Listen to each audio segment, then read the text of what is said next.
1, 2, that's coming for you. 3, 4, won't hurt no more. 5, 6, so innocent. 7, 8, that it came too late. 9, 10, abused again. Born to lose, I ain't never gonna win. I ain't daddy's little girl no more. I ain't daddy's little girl no more. Daddy's little girl was a princess, a sweet caramel complected mistress who played dressed up in mama's clothes and knew nothing of the evil that upon her life would impose. And why would she? Cause she was daddy's little princess, his sweet caramel complected mistress, one demanding his love and affection, a queen in training deserving his protection. But daddy's path was one of deflection. He was more interested in leading the congregation, speaking from the pulpit of a resurrection and the day of Jehovah God's Armageddon, preaching and teaching to many from door to door, so that on the heated day of God's anger they wouldn't feel the scorch. But daddy should have focused instead on his own front porch, not realizing all the while his little girl had come under the watchful eyes of a pedophile, whose father in the congregation was also one of prominence, but also a man whose position in his son's extracurricular activities was one of reticence. Not that it would make any difference, because in any event, on April the 4th, 1988, beginning at 11:03 a.m., at 9 years old, wearing her new Superwoman drawers, daddy's little girl left the world of innocence and knocked on the door of Pernea to enter into an area where she was forced to please a man orally. Do you feel me?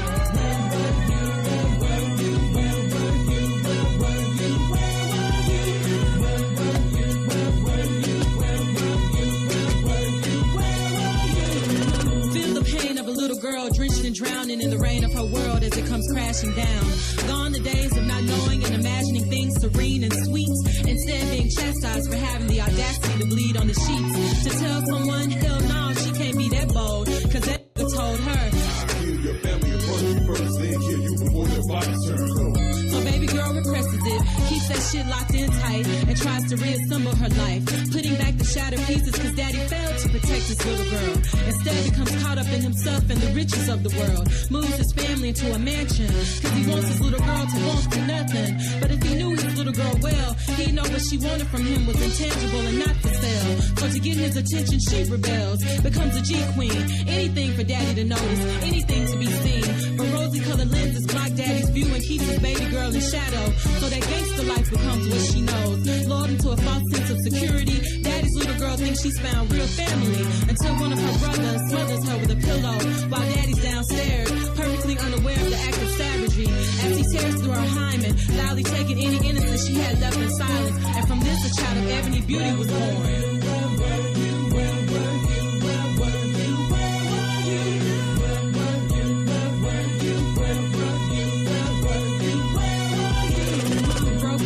Little girl's demise is beyond momentary. She looks for love in the passing Tom, Dicks, and Harrys, but rejection follows their penetration, and her situation becomes one that's grown from mediocre to pitiful. Robbed of her royalty, her worthiness, daddy's little girl loses sight, momentarily turned into alternative life, knowing deep down that unnatural shit ain't right. But damn, she needs to feel something. The creator recognized the state into which his little girl was forced to live, so the ancestors whispered to daddy's little girl, revealing that she was a representation and reflection of him.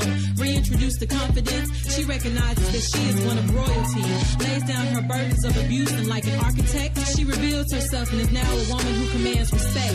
Miseducation of the Negro and destruction of black civilization gave her history and reintroduced her to self. That knowledge is wealth and reveals to her the real enemy, and her redeemed self-esteem rejects their European definition of beauty. And our king can't step to her unless he has the soul of a Bobby or a Huey. But daddy, his congregation and money-chasing days left him one check away from poverty, karmic retribution for failing his responsibility.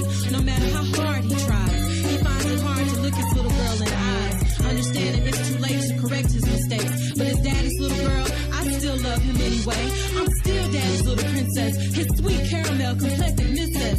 But understand, when you see those walking in darkness afraid of the light, or if you just see streetwalkers selling their ass at night, before passing judgment, pause, because you know nothing about their life. Instead, focus on protecting your daughters, nieces, cousins, and other women, because not all stories about daddy's little girls will have a happy end, a happy end, happy end, happy end. Wow. Powerful. That's actually part of the life story of my sister, Queen Jasira. very powerful story that she has about her bouts with sexual abuse, and there were a few, as she mentioned in the song, called Daddy's Little Girl. You can get that off her debut album, Queen Jasira's Dangerous Minds, and Minds is M-Y-N-D-Z, or M-Y-N-D. You can go ahead and get Dangerous Minds. Very, very powerful album, something you just want to check out.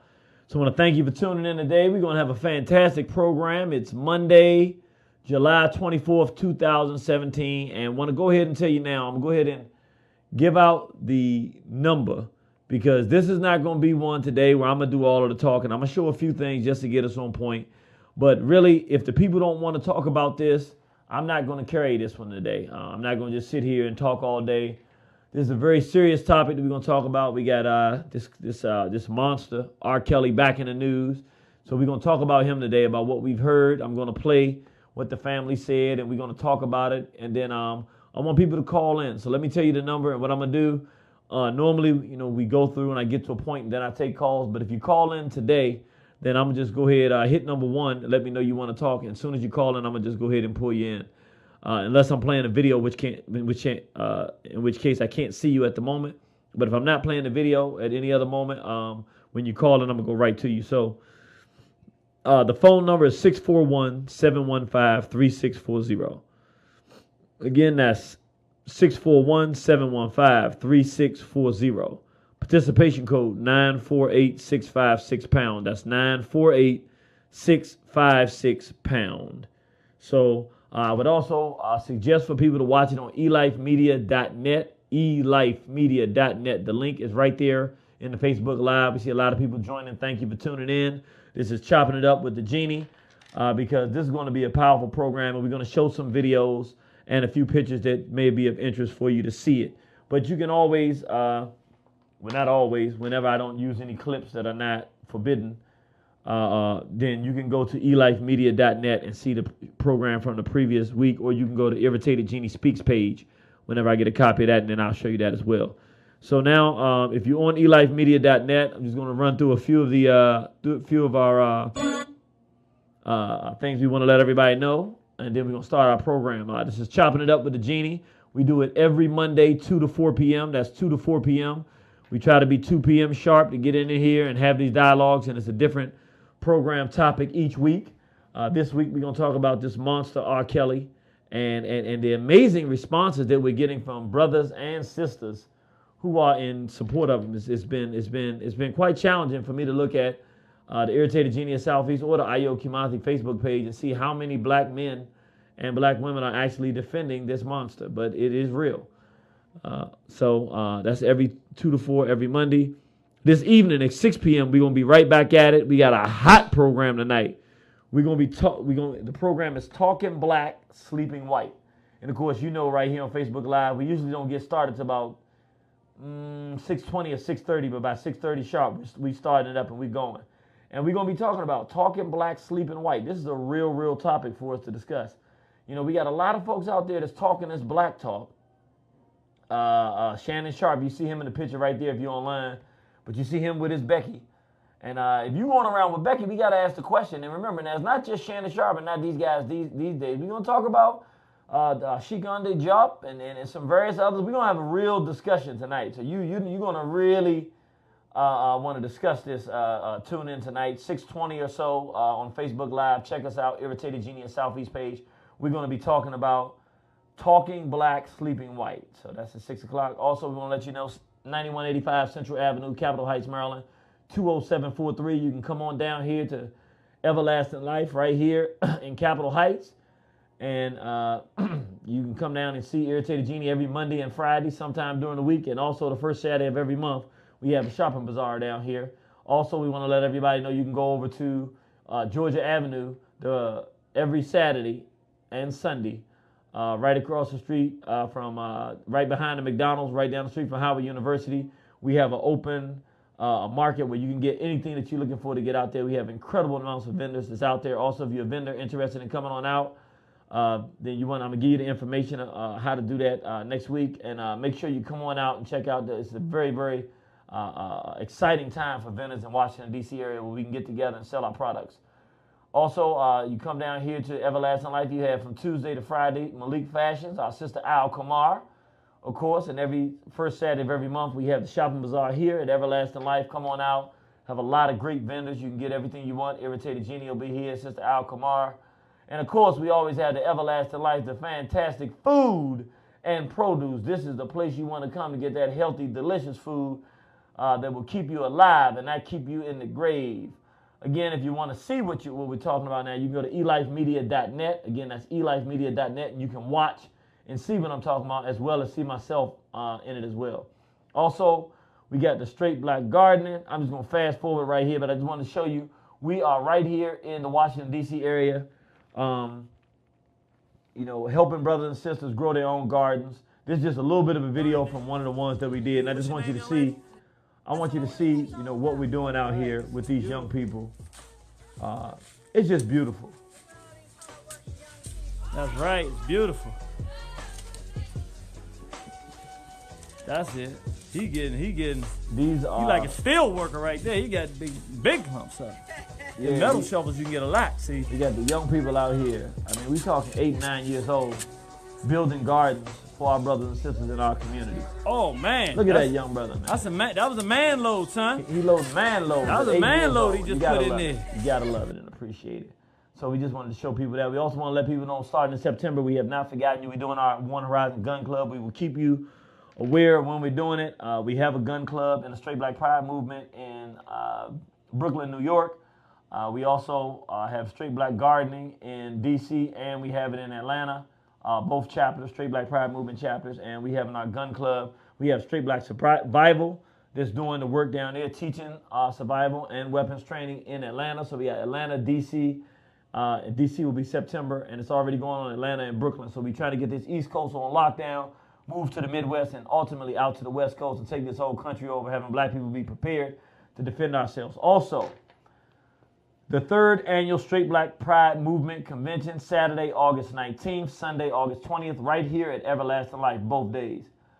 2 o'clock on Saturday and 1 o'clock for Sunday. It's going to be phenomenal. We want you to come on out here and enjoy it.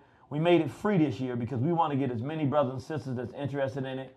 And also, we're going to do it a little less formal than we have. Normally, we got a time to start. We got a time to be in the building, to be out of the building. This one's a little less formal. We coming on out. We're going to still have our speakers. They're going to come out. I'm going to do my discussion. You're going to want to hear this one. It's going to be very, very powerful. African survival in the 21st century, what we're going to be talking about at the 3rd annual Straight Black Pride Movement Convention right here at Everlasting Life, 9185 Capitol Heights Central Avenue, 9185 Central Avenue, Capitol Heights, Maryland. You're going to want to check that out. Come on out. Bring any straight, black, and proud people of all ages are welcome. It's free. We're going to have a fantastic time. You're going to meet the Straight Black Survival leader out of the Atlanta chapter. Our brother E.J. Jones is going to be in the house. Sister Keisha from New York, our political pundit, the strongest political figure that we have in Straight Black Pride Movement. We're going to have that warrior, Brother Tad, who leads the chapter in New York. We're going to have the Lanes that lead the chapter in Brooklyn. In Atlanta. So come on out. You're going to really enjoy this. We got a sister that's an ex-Black Panther that's going to be doing a phenomenal discussion on the history of the Panthers and some of the things we didn't know about from the West Coast. Just going to be a phenomenal 2 days. And it's going to be more relaxed than normal, meaning we're going to have more time to just talk, more time to relax. We're going to have the lectures and discussions. We're going to have the food here because we already got the restaurant. But it's going to be one of those days where we really get together and talk like family. We're going to be outside, posted up, inside, posted up. It's going to be one of those moments in time to really remember. So bring your cameras, the video, and take pictures. And you'll get a chance to take pictures with all your favorite figures from the Straight Black Pride Movement. And you'll also hear the young people with their program. It's going to be fantastic. So you want to come on out and check it out. Also want to remind brothers and sisters that Pizzagate lecture, it is the most important discussion of the 21st century right now. In 30 years, there will be nothing else black people have to talk about. And I'm not telling you what I think. This one I'm sure of. This is one of the ones I can tell you I'm positive.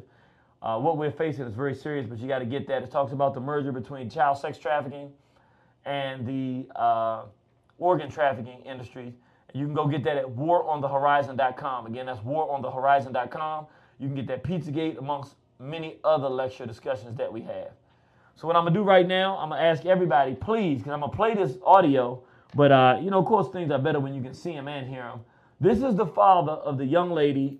She's an adult who says her father and her mother and her sister and another sister who was there with the R. Kelly thing.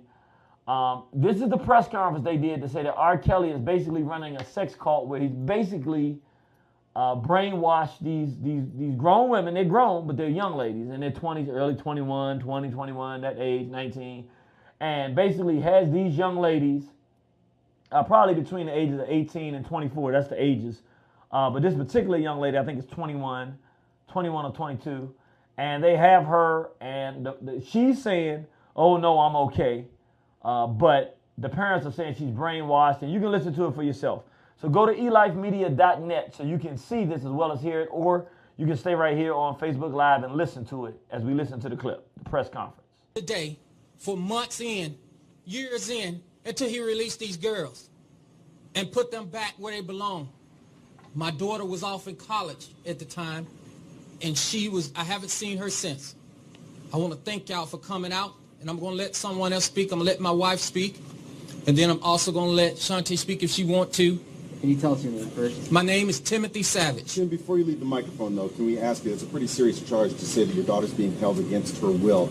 How old is she, and what evidence do you have she's being held against her will? My daughter is, right now, she's 21 at this time.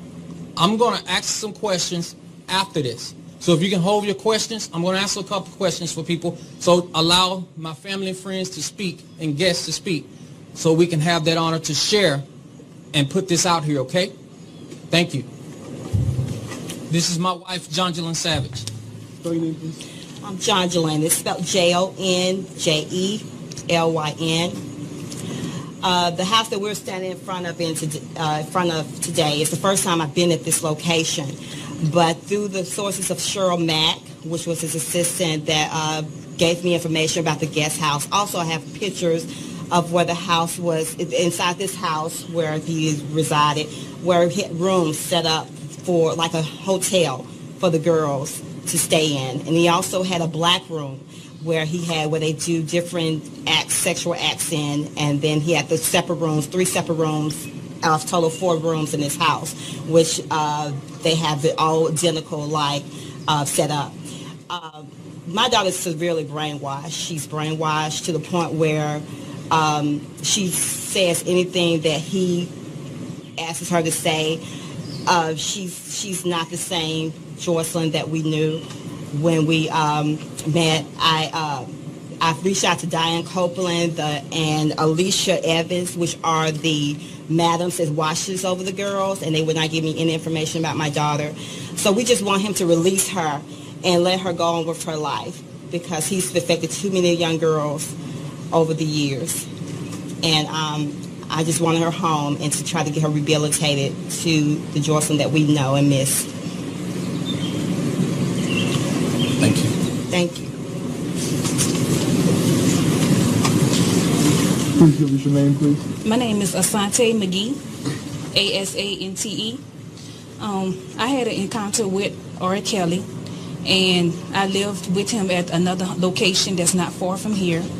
I've participated and witnessed a lot of acts that I did not agree with, and the way he manipulates each and every woman that comes around. I'm blessed to have a strong will mind, and the things that I've witnessed.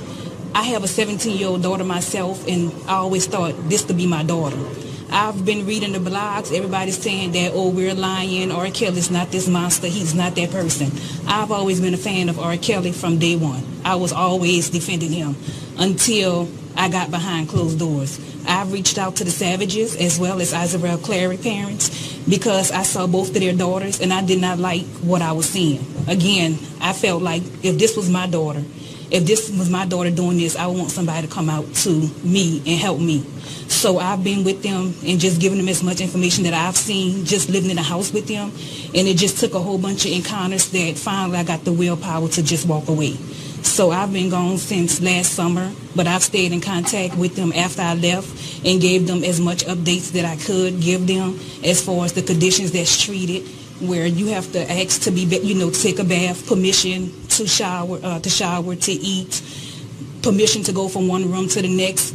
He really manipulates your mind because of who he is and his fame. So if it wasn't because of his fame and you're happy because you're with R. Kelly, he wouldn't get away with doing the things they want. So as far as these girls, I feel like they've been in so long that they will need help because of the things that he puts in your head and make you believe everybody's against you. Was it this house here? No, I've never. This is my first time being at this house. I was always at the main location. And I really don't know the address offhand, but it's another location that's not far from this home. How long did you know R. Kelly? 3 years. 3 years? Yes. How'd you meet him? We're going to step in for a minute. Yes. I want to answer the majority of the questions. Some of these questions will be answered at a later date. We will give another interview. I will answer a couple questions if you have questions. So I want to take your question first.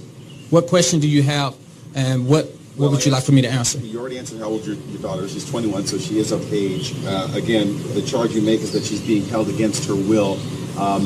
What evidence of that do you have, other than perhaps some of the conversation you've had where she sounded a little off? Well, if you have cultured and looked at where it's Stockholm Syndrome, that's what my daughter has right now. And so those are the things that's going to come to play, and we're going to share all these things at a later date.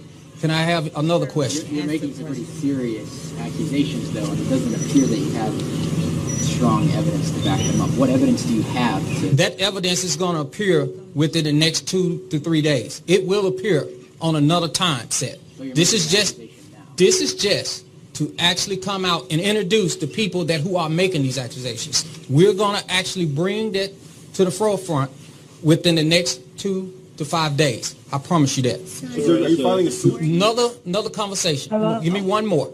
Are you working with authorities? Yes, I am working with authorities. Hello? What agency? We're working with the FBI, and we're also working with the sheriff here in John Street Police Department. And that's it, guys. We'll talk to you guys later. Hold up. My daughter want to say something. I just Give me want one to second. say, What's your name? I'm sorry. my name's Jalen. I go by Jai.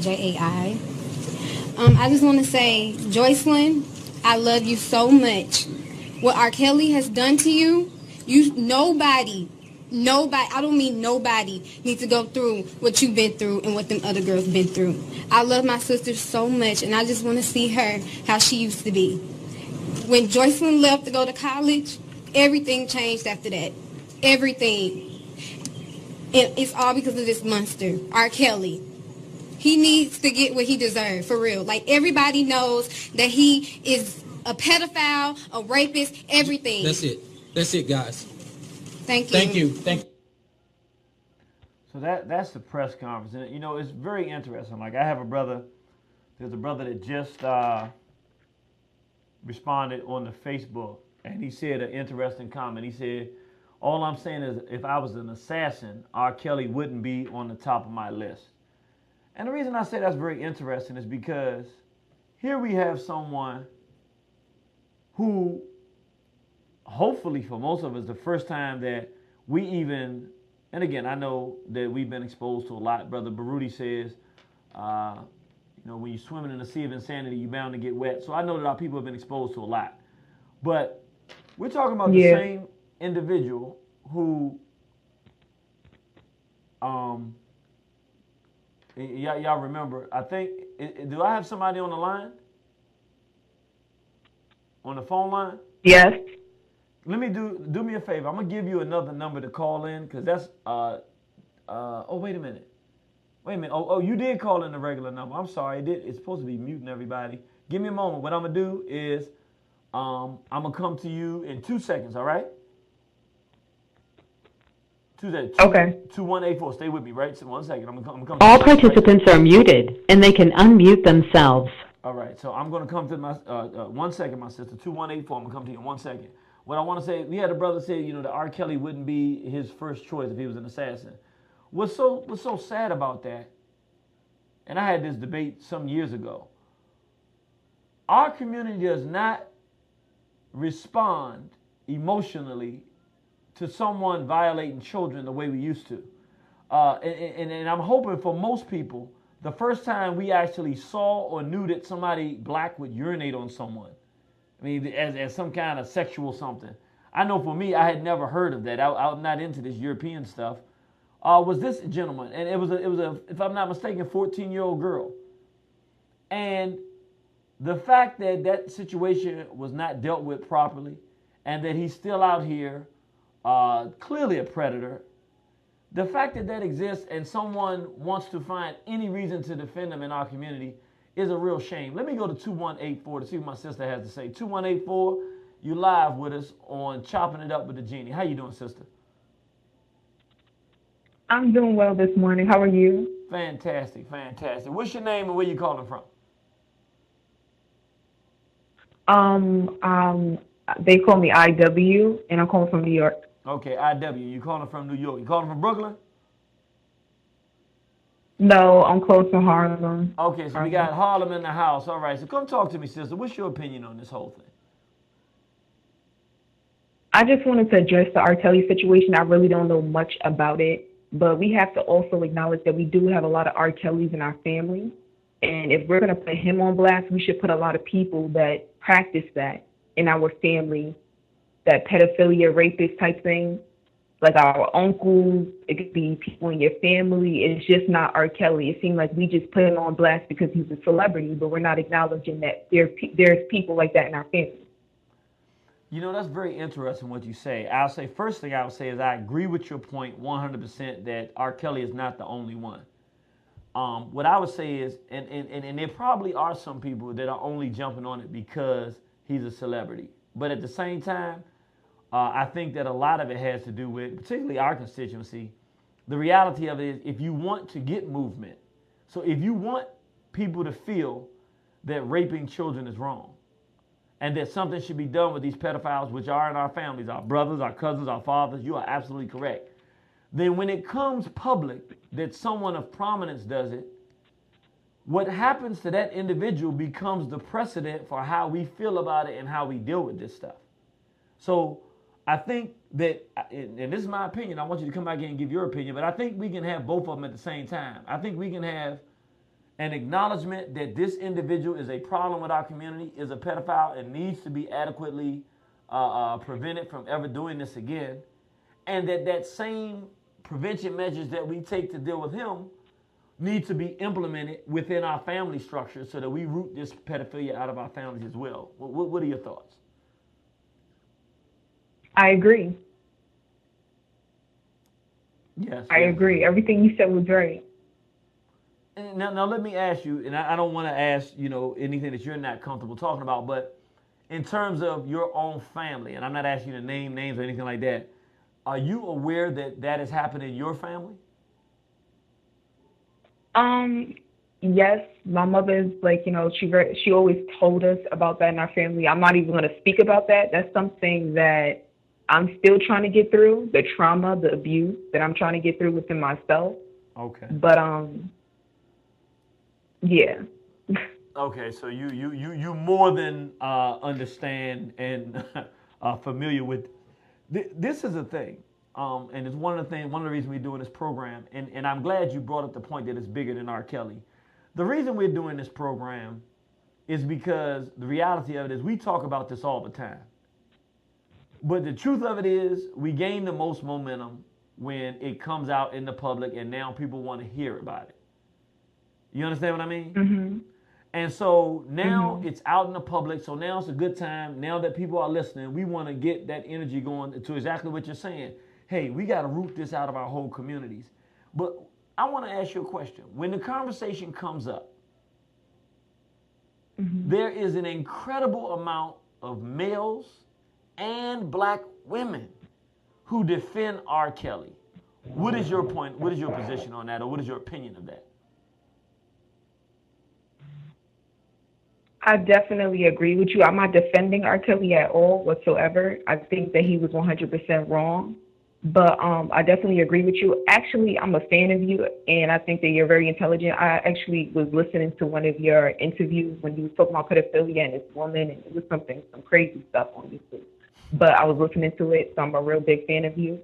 But back on subject, I forgot what you asked me. I'm sorry. I'm asking you, why is it that we're hearing black men defending R. Kelly and black women defending R. Kelly? What's going on in our community?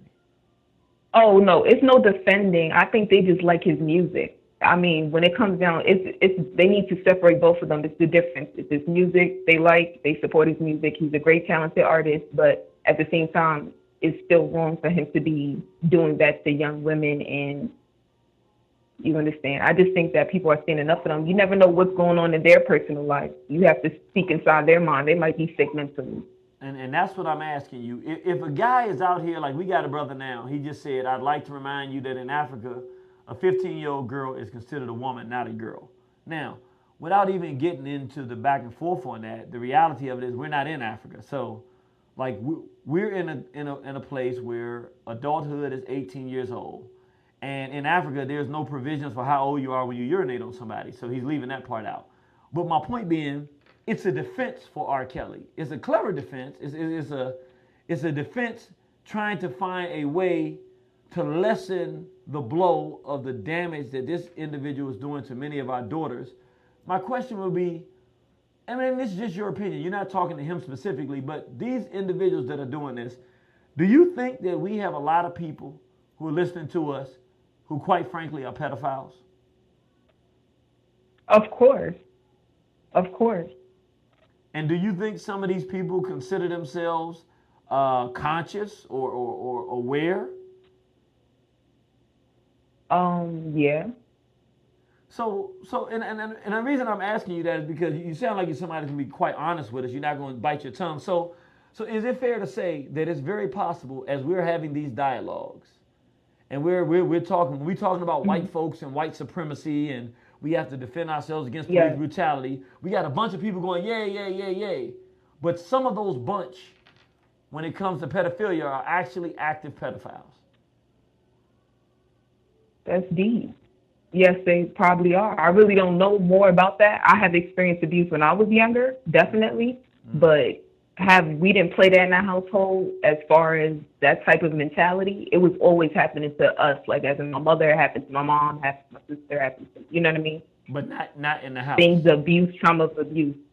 Yeah, in the house, her friends come over, stuff like that. Like it happened to us, but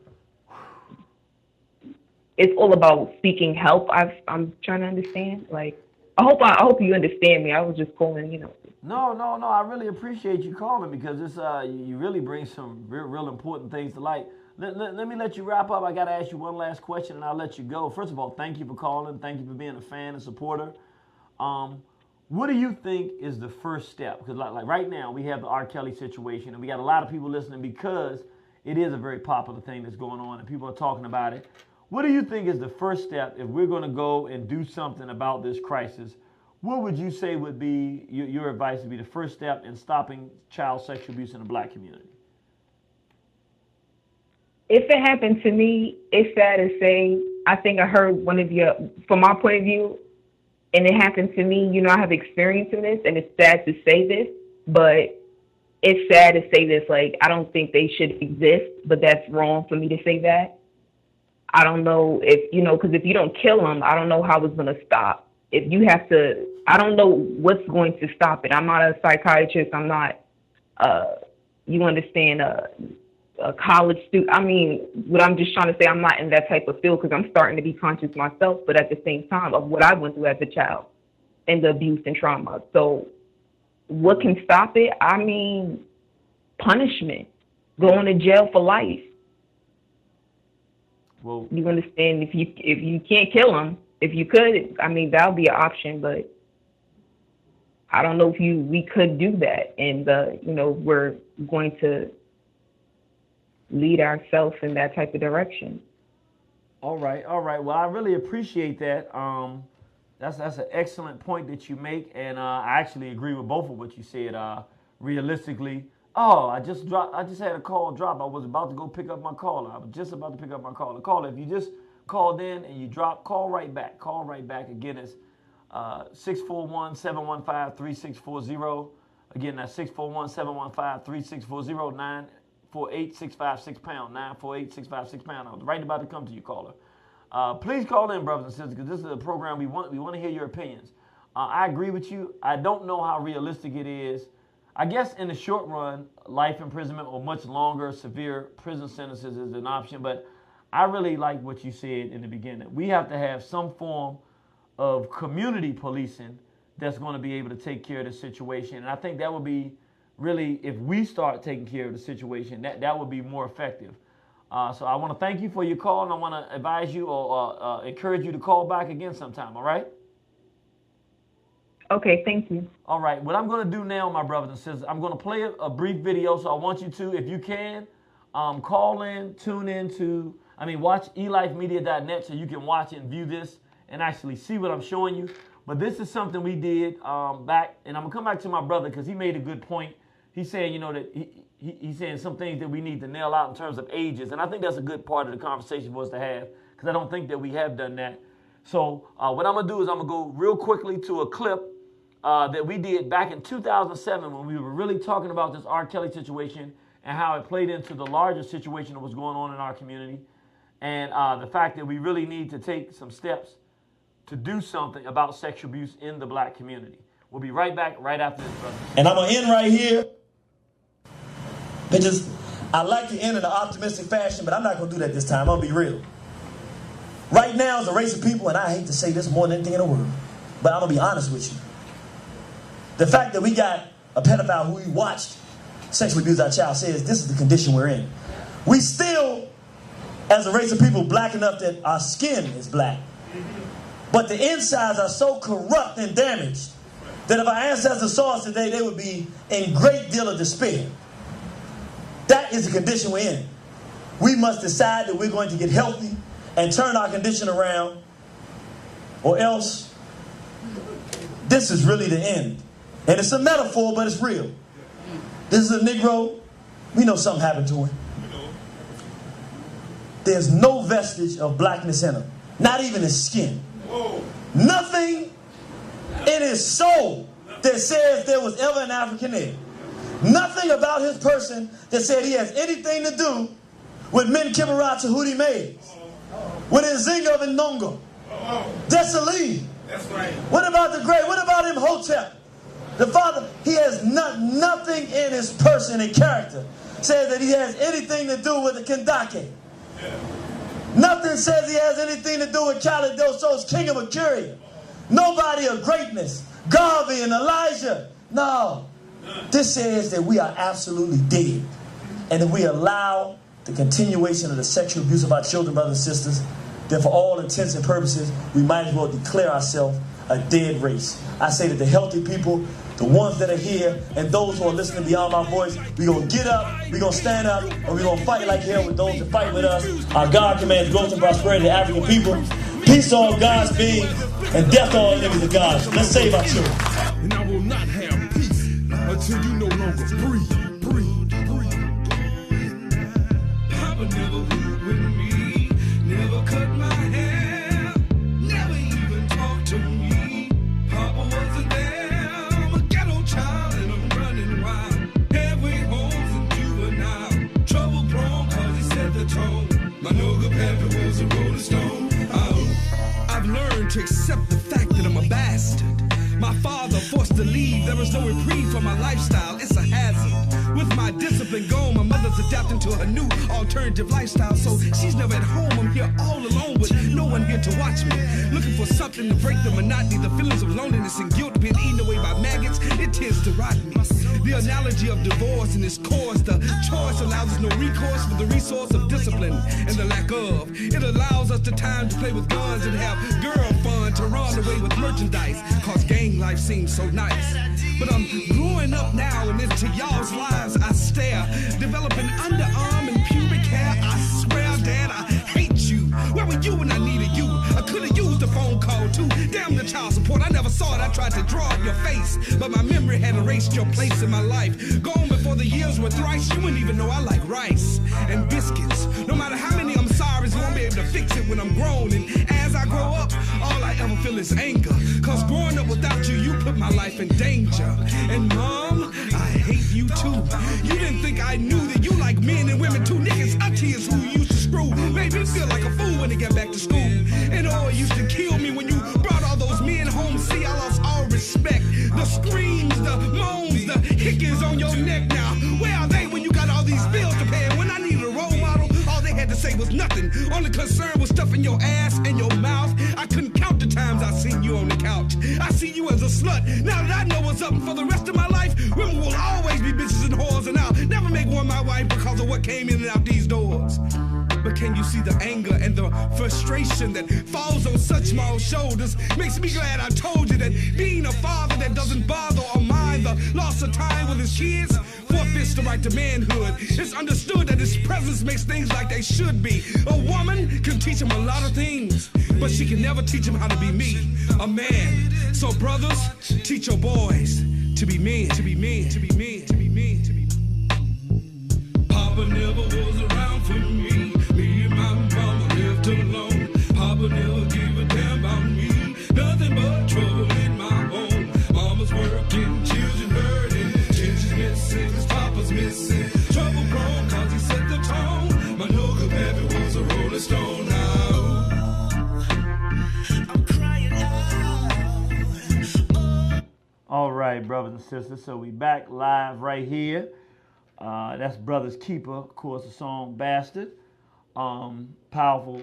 You can also get the DVD for brothers and sisters who are not aware. You can get The Predators in Our Midst.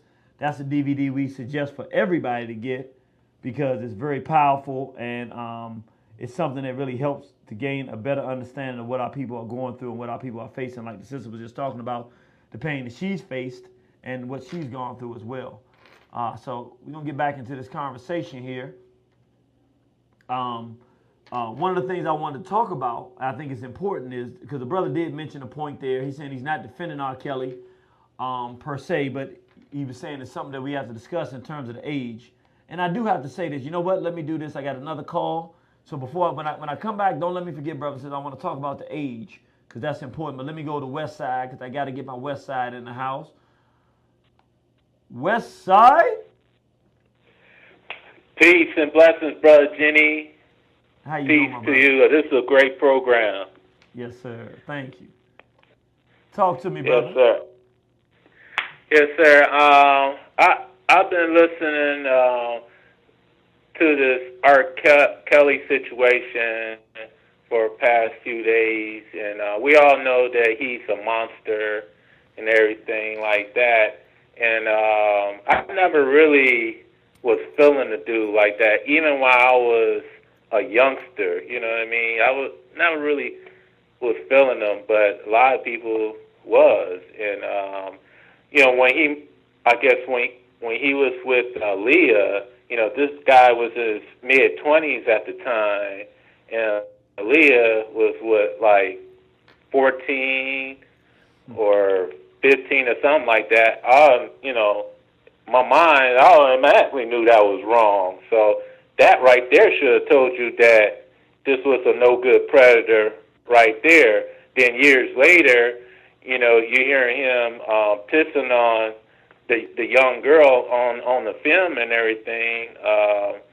You know, the brother should have had put their hands on him. You know what I'm saying? Not only put their hands on R. Kelly, put their hands on those bootleggers out on the street corner selling that child pornography of that girl getting pissed on. You know what I mean? That's because they supporting that. When you out there selling bootlegs or say, hey, I got the new R. Kelly DVD, you know what I'm saying, of him performing sex acts on this girl and peeing on this girl and that sort of thing. And those guys should be dealt with as well. What's your take on that?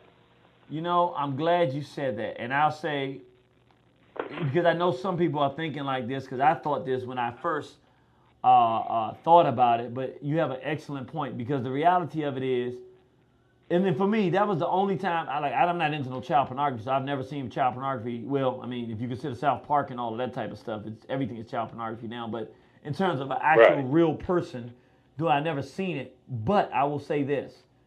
Some of us say, well, if we didn't see it, we wouldn't have known how much of a monster he was to really believe it. So I would say I agree with you, because, yeah, maybe we needed to see it, but the way to do that, we should have had community meetings where one of those discs say, listen, we're giving you the warning, but this is what this guy's doing. This is what happened.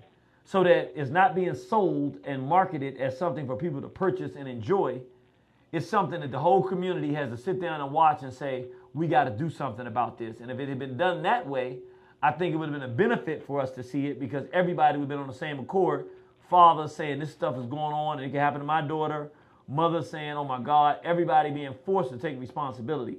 As it is, passing it out, whenever you do something like that, it makes it a product that is marketable. People buy it. Now people also start to get into it and participate. So I agree with you. I think that it was a crime to be out there profiting, selling that stuff in that way. I think it should have been shown, but in the type of way that it would have been used to actually do something to prevent it from continuing. And just want to say, 9723, you hang on. I'm coming to you right next. Don't go anywhere. I'm coming to you right next. Right. Absolutely. And, basically you just need to get these predators, out of the community. I saw someone Facebook feed said Greek Bambata is also one of the predators we need to get rid of as well. I totally agree with that, I'm going to actually show a video a little bit later, because I want to show people we're not just talking about this. We actually had momentum to actually do something to shut that down, and we're going to talk a little bit about what happened. But you got anything else you want to say? Because I do got another call, 9723, and I don't want to miss him. Oh, no, sir. Not at all. Thank you for taking my call, and straight Black Friday. Straight Black Friday, brother. Appreciate that call. That's one of our brothers been supporting for years now, all the way on the west side in California. We were supposed to have started a Straight Black Pride chapter out there, but we hadn't gotten it done, but we're going to make it happen. Let me go to 9723. You live on Chopping It Up with the Genie. Come on in here and talk to us. Yes. Hey, good afternoon, Genie. How you doing, brother? Fantastic. And you, brother? Great. I'm sorry that I missed you when you was in California, San Bernardino, when I was living in California. I wanted to get to you, but unfortunately I couldn't. I'm from Baltimore, and I'm living in Chicago now. Okay. And I want to address all this thing that's going on in our community. First of all, I could address about why our black people are supporting R. Kelly, because most of our people are in denial. Me living here in Chicago for 1 year, I've seen a lot of young ladies being approached by older men my age, 48 and up to 50-something years old. And it's an ongoing thing in the predatory, in our community. And just like R. Kelly and the rest of these celebrities that's out there, they are just killing our children. They molesting our children. Just like in D.C., you have these children being kidnapped and can't find. And it's just an ongoing problem. And me being from Baltimore, when I was young, I was molested by two of my aunts. That, that hurt me. It still hurts me to this day. And when I was 12 years old, I told my mother, and she didn't want to believe me because it was her sisters. I went through a lot of things. I was rebellious in school. I tried to tell people, they didn't want to listen to me. They put me in a group home because they said I was combative.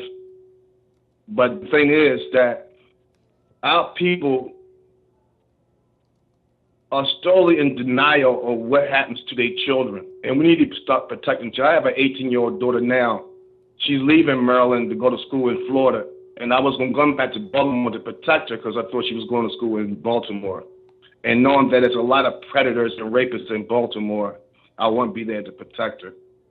But from there, we as a people need to address this ongoing problem that's in our community and in our families, because it hurts people in the long run. And thank God that I'm a strong enough man that I didn't have to do it to nobody else's children or my own children, that I have the Most High with me always, that I could be a strong person and that I could, go on with life and forgive those people who done these things to me. Can I ask you a question, my brother? Yes. First of all, I want to say, and I say this anytime I talk to a brother or sister who comes out and says this, but particularly in the modern context, for brothers to be able to have the courage to come out and tell the truth about something like this, it just overwhelms me, because to me, brothers like yourself, brother like Poppy, brothers like any of the brothers that come out, in terms of men, you are the bravest men in our community. Ones that can say, "Hey, I've been through this, and I'm not going out here continuing this to go, to do this to others." But I want to ask you it's a personal question. I'm not being offensive, but I actually had a sister who told me her story, and she said something to me that has affected me since I've heard it, and I want to ask you if you know what she is talking about. So I'll tell you what she said, and then I'll just let you comment however you feel comfortable. She was molested by her mother's boyfriend from time she was very little to the time she was in her teens. And she says, it really traumatized her. She remembered the gray eyes he had. She remember he used to do freaky stuff like fry eggs and say, "What does this remind you of?" And just all kind of stuff to her that was very, very appalling. But what she told me, and I got my caller from the UK. I'm coming to you next. I promise. I'm gonna come up as soon as I finish with this caller. But what she said was that when she got in her early teens, she said one day she walked into a bathroom and she saw a 2-year-old little white child that was, for whatever reason, was naked in the bathroom. Maybe they were using the bathroom and they were doing it by themselves or whatever. And she said she had the most overwhelming compulsion to molest this child. She said it was the greatest compulsion she ever had in her life. And she said she ran out and said, "I'm sick. I got to figure out how to, combat this, because this is a sickness." And she didn't do it. My question is that something that you've seen, that not that you've done it, but that there's some kind of compulsion or thought to do something like that to another child? Has that ever crossed your mind in your life? Yeah, it has. It has. And that's that demon that attaches to people from being molested. Yeah, me being, my father, being a holy person, and my grandmother being a very spiritual person, kept me grounded. And me knowing the word, and kept me grounded to know that this is not normal. I have actually had those thoughts before, but, I overcame those thoughts and prayed, and the Lord saved me from those things, because I know that it was completely wrong what my aunt done to me, And to this day, both of them are not right. They are not living a healthy life. They're not living a great life at all. So when people do things to other people, it will come back on them. The only thing we have to do is just pray for those people who does those things, who has those compulsions, or who doing these things to these people. But we have to address this and eradicate this from our community. Yes, sir. And on our community, this for, in television, I'm looking at television, I'm seeing kids overly sexualized on television. I see parents, prostituting those kids, saying they are dance children, but they're actually, predatory their children out to people out here, and people watches this on television. Most of them are predators. Let me ask you Let me ask you this question. Did you ever confront those aunts that molested you? Yeah, I did one time when I was young, but they just ignored me and say you don't know what you're talking about. As an adult, have you ever done? So you've never done it as an adult? Actually, no. Okay. And I'm not suggesting that you should. You'll make the decision in your own life. I just wanted to ask that question because I thought that it is an appropriate question to ask. Listen, brother, your contribution has been, I'll put it on 100. This is the kind of dialogue we really need to have, and I'm so glad that you said we need to eradicate this from our community because that's exactly what we need to be in the process of doing. So I really appreciate you calling. You got anything you want to say in closing? Because I want to go to my brother from the UK. I just wanted to say, brother, keep up the work that you're doing. It's great, because our people need to hear this, and we need not to be ashamed of things that happen to us. We need to confront this. Just like when I heard you with Dr.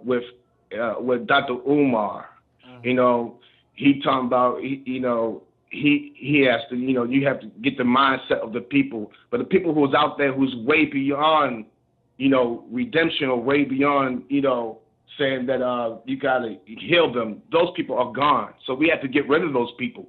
They are dead, because they're not trying to, address the situation themselves. So we need to protect our children that's coming up now. And I just want to say peace and blessings to you, brother, and to all our listeners out there, bro. All right. Appreciate that, my brother. Thank you. Phenomenal call. Brave brother. Let me go to UK. This is going to be a very interesting call. My UK brother, you live on Chopping It Up with the Genie. Hi, Irritated Genie. I'm a first-time caller, long-time listener. Yes, sir. Yes, sir. Now, come on in, because you said some very, very controversial things on Facebook, so we want to make sure we get a proper understanding of the point that you're giving before we feel like we have disagreement here. So talk to us a little bit. Well, basically, as I said, we're living under a European law. We're the diaspora of Africa living under European law. And in the UK, the age of sexual consent is 16. I don't know what it is in America. I think it's a bit bigger in America. It's 16. But I say this is because it's generally it's 16. a personal thing for me. Oh, right, okay. Yeah, okay, go ahead. Okay, so it's a personal thing for me because I wouldn't be born if my mother and my father didn't get married when she was 15 years old. I was born in Saudi Arabia. See, I'm calling from the belly of the beast in England, and I was born in a headless. I call it the three-headed snake: England, Israel, and Saudi Arabia. I was born in Jeddah, Saudi Arabia, and my mom gave birth to me when she was 15 years old. So. I just want to. I think it's an interesting debate that we should actually talk about more often because, there's African women in they're sort of looking after kids and they're married and they're seen as adults. They go through this traditional tribe kind of adult sort of growing from child to adults. So I just wanted to make this debate open. Well, let me ask you a question, because I think it's a very important question. Yeah. How old was your father?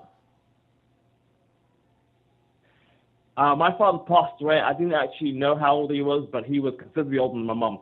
At the time of he was roughly, should we say, over the age of 22, 23 when he married my mom. And let me say this, because I see people coming in here and they have, and people are very, very hostile to this. And let me say this, and believe me, anybody that knows me, I'm 100% against pedophilia, so that's not an issue. What happens is, this is a conversation. So am I. Yeah. We need to have a conversation because we have to begin to understand a reality that it does matter where you are. And the reason I say that is because when people come in and say, well, in Africa, it was a certain age and a certain culture, that's a different culture. I'm not justifying pedophilia, but what I am saying is in the African culture, and there's a huge difference that I need to make, and this is very important. The most critical thing is it's different between having sex and getting married. Let me say that again. It is a huge difference between getting married and having sex. In African culture, a girl could get married. In some cultures, it was when she was a woman, when she went through a rites of passage, which could be when she had her menstrual cycle. But she also went through a rites of passage. Right. So she could be as young as 13. However, no one could have sex with her. She could get married and be a wife. That is very, very different from a European sexual or an Arab conceived world where you're now of a legal age to have sex. Because the difference is, in the African society, you marry that woman for life. She is considered a woman at that point, and you cannot have sex with her.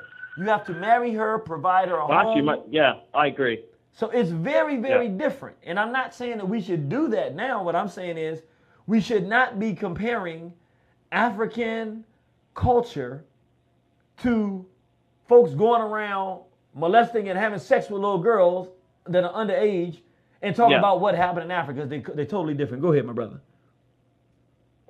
As I stated in the comment section, I do not condone what Barkley did. That was a European sex act, as you call it, and as I call it, that's it. He was twisted, and that's a very European sex act. But I forgot to mention that my mum married at 15, but she also had me at 15 years old.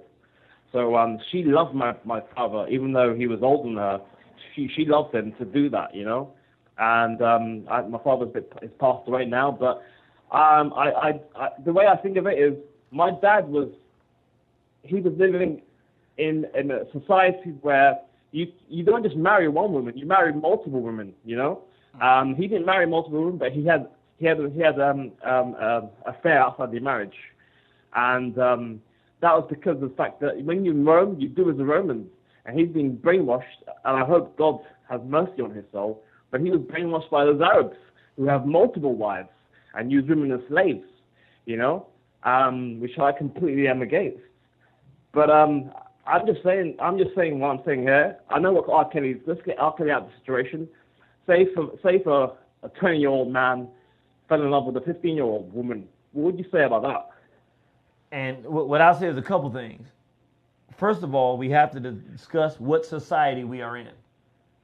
And in modern times, to make it simple, let's talk about European society. Right. Let's say we're in America. The standard of an adult is 18 years old. That's what the standard of this society is. So what that means is that society? Was that law being created by the American white man or by the black African American? The law was created by the European here. But the reality of it is that we live here. Mm-hmm. So what happens is, and see, this is where it becomes very dangerous. We want to apply an African law, but we don't want to marry these women and then raise. So it's like we're not really talking about marriage. We're not talking about raising families. We're really talking about sex. Sexual consent. Yeah, sexual consent. Right. So we're not talking about culture. We're talking about perversion. And that's what I'm saying. We got to be very clear. It's not like, yeah, well, we should be using African culture. Where African culture, you're not going to be having sex with young girls, period. You're going to be getting married before you're going to have sex. The father is going to be the one that has to, the father is going to have to decide that you're the right woman, the right man for this woman before. So we're not in a society where a young girl goes to a rites of passage and she's a woman.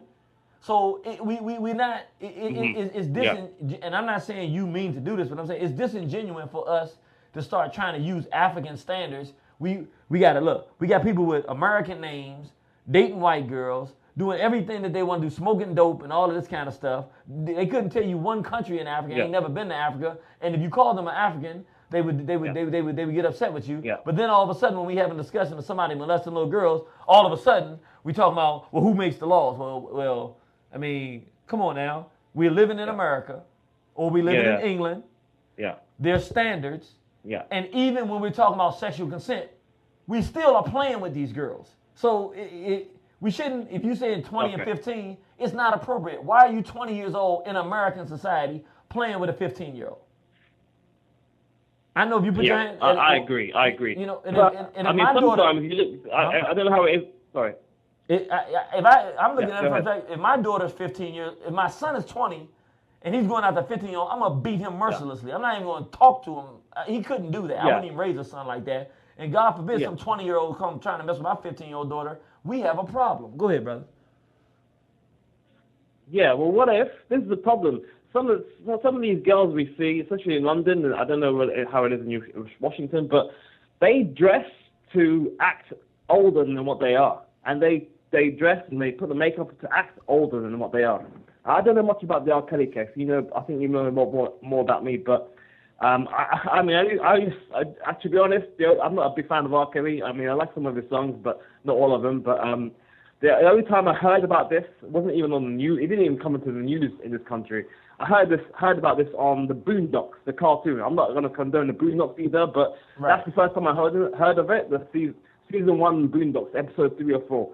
Right. And they were saying that that girl, she was emotionally intelligent enough to take herself out of the situation, and she was just using the fact that he was a celebrity to gain, to become notorious and gain fame. Wait. You talking about? Are you talking about the 14-year-old that he was urinating on? Yeah. So you're saying that's the impression I've got. So you saying that a 14-year-old girl who's with a 20-something-year-old rich singer who's urinating on her, she has the power in that situation to get out of that situation? No. She didn't have the power. No, she didn't have the power, but she had the emotional. I mean, she wasn't sort of kidnapped. Like she was doing it out of her own free will. That's the impression we have here in England. Okay, so you're saying that's the impression. Not everyone, but some of us. Let me say it like this. And this is where the African mind has to step in.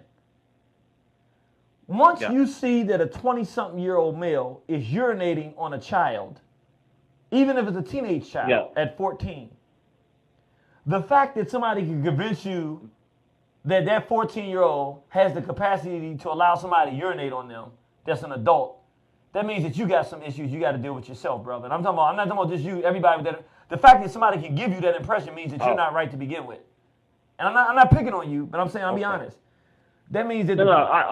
I don't go for young girls at all. Young girls not my thing. I'm not talking about you. I'm just saying, like, I'm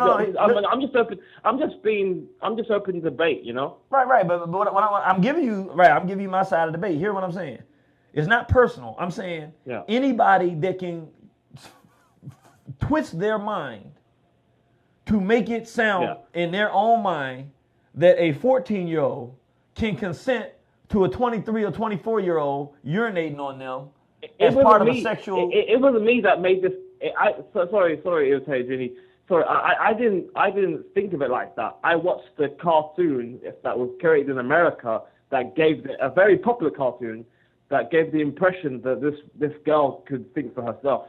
It's Boondocks, season 1, episode 3 or 4. So let me say this. Now you brought up another part. Then if that's the impression that the Boondocks gave, then I have to say another thing that goes into what the brother said earlier, these programs, because we should not be producing anything that can give someone the idea, which even if it was produced, a person still shouldn't accept that idea, that a 14-year-old child can be complicit, even if, when I say complicit, I'm not saying that the female is trying to run away. What I'm saying is, if you see a 4-year-old child and you say, come here, and the child comes over here and then does something sexual with a 25-year-old, you can make the argument, well, the child came over, she could have went the other direction. Yeah, we got to start having some standards as men. You know, where are the standards? It's like they pulled us into a pedophile personality. Like, we're homophiles now. Like, we don't know right from wrong. You understand what I'm saying? I mean, and I'm saying, even with the video that you saw, I'm saying, how old are you, brother? I'm 32. Okay, you 32. I'm saying, as a 32-year-old African, even without having talked to me, you should be able to conclude, wait a minute, if that girl was 14 and he was 24, and you may not have known the age, but if you did, you should be able to conclude for yourself, and he's urinating on her. First of all, he's a sick pervert, and secondly, he's a pedophile, because it doesn't matter if she asked him to do it. As an adult, you're not even supposed to do it. All I'm saying, I'm 32. I don't date women who are outside the 10-year age bracket. They can be 10 years older than me or 10 years younger than me. But sometimes, you know, you date a girl that's 23, 24, she could easily pass for someone who is a teenager. You just don't know, like, until the person is honest with you, you just don't know. Well, when you talking about a different, but this is different. Like, this is different. We're not having a conversation about did you mistake somebody for a different age. If that was the conversation, we would all agree there are young girls that they might be 15, but they look 25 if they dress a certain way. Particularly since the women today are not as mature and they're dressing like young girls. All I'm saying is there's a role. Wait a minute. Slow down for a second.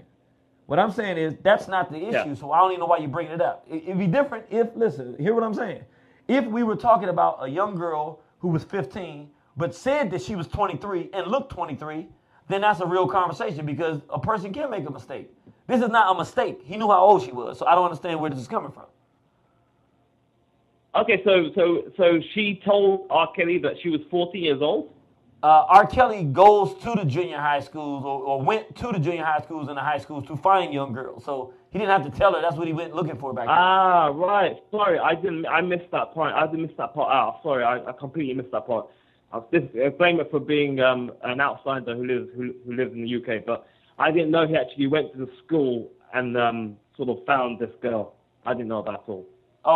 Okay, and that's fair. I mean, you know what, now that you mention it, for a person that didn't know the real story and only got the story from the book and doesn't know, I can understand where the confusion can come in. Yeah, no, there was no question. I mean, because and I'm going to go into this in a minute, but he married Aaliyah when she was 15 because he was already messing with her when she was younger than that. I think at like 14, if I'm not mistaken. So this is what he does. This is who he is. Oh, right. This is not the first person. And then he made her. Oh, I see. And then I'm going to go into this, but he made an album for Aaliyah called Age Ain't Nothing But a Number. So he's a creep and a freak. Okay. Right, I see. Yeah. I don't condone that at all. I think that's sick and that's a degenerate kind of behavior. And yeah, if you hunt these girls, then you are a predator. Yeah. And you know what? I rephrase everything I said in the comment section. I would put him in the top of my list on the assassin list. I understand. Yeah, I didn't know that. You didn't have that information. Gotcha. We don't. I don't. Yeah, we didn't have that information. We don't, we see American celebrities and, they release things and they come over here to our chat shows or whatever. They look all good and we don't hear any negatives unless it's really bad. Got you. And you know what? That's what the media is designed to do. So, you know what, brother? I really appreciate you making this call because I know it looked one way and it sounded one way, even to myself, but that's why I gave you a fair chance to come in here and talk because now that you explained it, I never considered the fact that we're sitting here with the information of what really happened. There are millions of people who don't know what really happened, and based on the story and the tagline and the narrative you've been getting, you would come to a different conclusion than what we come to. Yeah. I sort of understand that you guys get 24/7 media, and you guys get you brainwashed. But well, not all you guys, but the people who aren't conscious get brainwashed by this stuff. And I try not to watch television if I can, unless it's for sport. So I've been a long time listener. I've been listening over for a year, and I'm a massive fan. I used to listen to. I should have started the conversation by saying, "Praise Nat Turner, glory to Garvey, and long live the spirit of Dr. Khalid Abdul Muhammad." So I've been a long time listener, and I'm a student of yours. Well, brother, much obliged. Really appreciate you calling in. And see, I tell you why this is so important, and I'm gonna let you go. See, there's a lot of things that are happening in England that we don't know about. The only way we're gonna get the real story is if you guys call up and share it with us real time like we're doing now. And the same is true vice versa on the African continent, in the Caribbean, and in America. If we don't give you the real lowdown, it's unfair to expect you, who's received the narrative from our enemies, to actually have a thorough understanding of something we have better information about. And the same is true in reverse. So whenever there's something going on in England, like recently where they burned down and they let that community full of black people get burned down and destroyed. Grenfell Tower. Yes. Yeah. When we need that kind of information, we haven't really had people that we could talk to. What I want you to do, we on 2 to 4 here, which is 7 to 9 there. Help us find the people that we can talk to when those kind of things happen so that we can air this internationally by coming right through our airlines and letting our people know what's going on with our brothers and sisters on that side, all right? Oh yeah, definitely. I mean, I unfortunately I missed your show, and you did you went to Birmingham last year, was it? Yes. You went to the Birmingham sort of conference. I missed that. I hope you can come down to London, because I anticipate a bigger crowd for you here. I'm pretty sure there's a lot of people here in London who listen to you like I listened to you for over a year. So I would greatly sort of anticipate that if you did come to London. All right. Well, next time I come back, and we're anticipating it's going to be next year, we're going to do London, we're going to do Birmingham, we're going to do Brixton, we're going to do everywhere you got some black folks. We're going to be there and look forward to meeting you face to face, my brother. Okay. And I just want to shout out for the African Reparation March that's happening August 1st from Brixton to Parliament. That's going to happen. I'll be there, and hopefully you guys can watch. Well, I tell you what, we can do even better than that. If you let us know and give us advance notice, we can do a live program where we can air it live here in America to let people know what our brothers and sisters are doing for reparations in London, and we'll make sure we get a following for you by letting our people know what's going on, all right? Yeah, great. There's a Facebook page. I'll let them know. I'll let the organizers know, and hopefully we'll connect. All right, brother. Appreciate you. All right, brother. Thank you, math teacher. Thank you. All right. We chopping it up across the seas. So y'all didn't know we could do that, but yeah, of course. Why can't we? Hope you're tuning in at elifemedia.net, where you can see what you're seeing here face to face, but you're also going to get a chance, an opportunity to see some of the videos and pictures that we're going to show. So what I'm going to do now, first of all, let me give the, oh man, wow. We got people that are just telling their stories right now on Facebook, and I really appreciate y'all, brothers and sisters, when you do this, because what it does, it drives us not to give any room, any space to this thing. When people talk about what has happened to them and what they've gone through, and the perversion that many times is males, but now we had the brother call up, and females in our families that are sick are doing to our children, it's time that we start taking a stand, and we can only do that when people are willing to say, hey, this is what happened to me.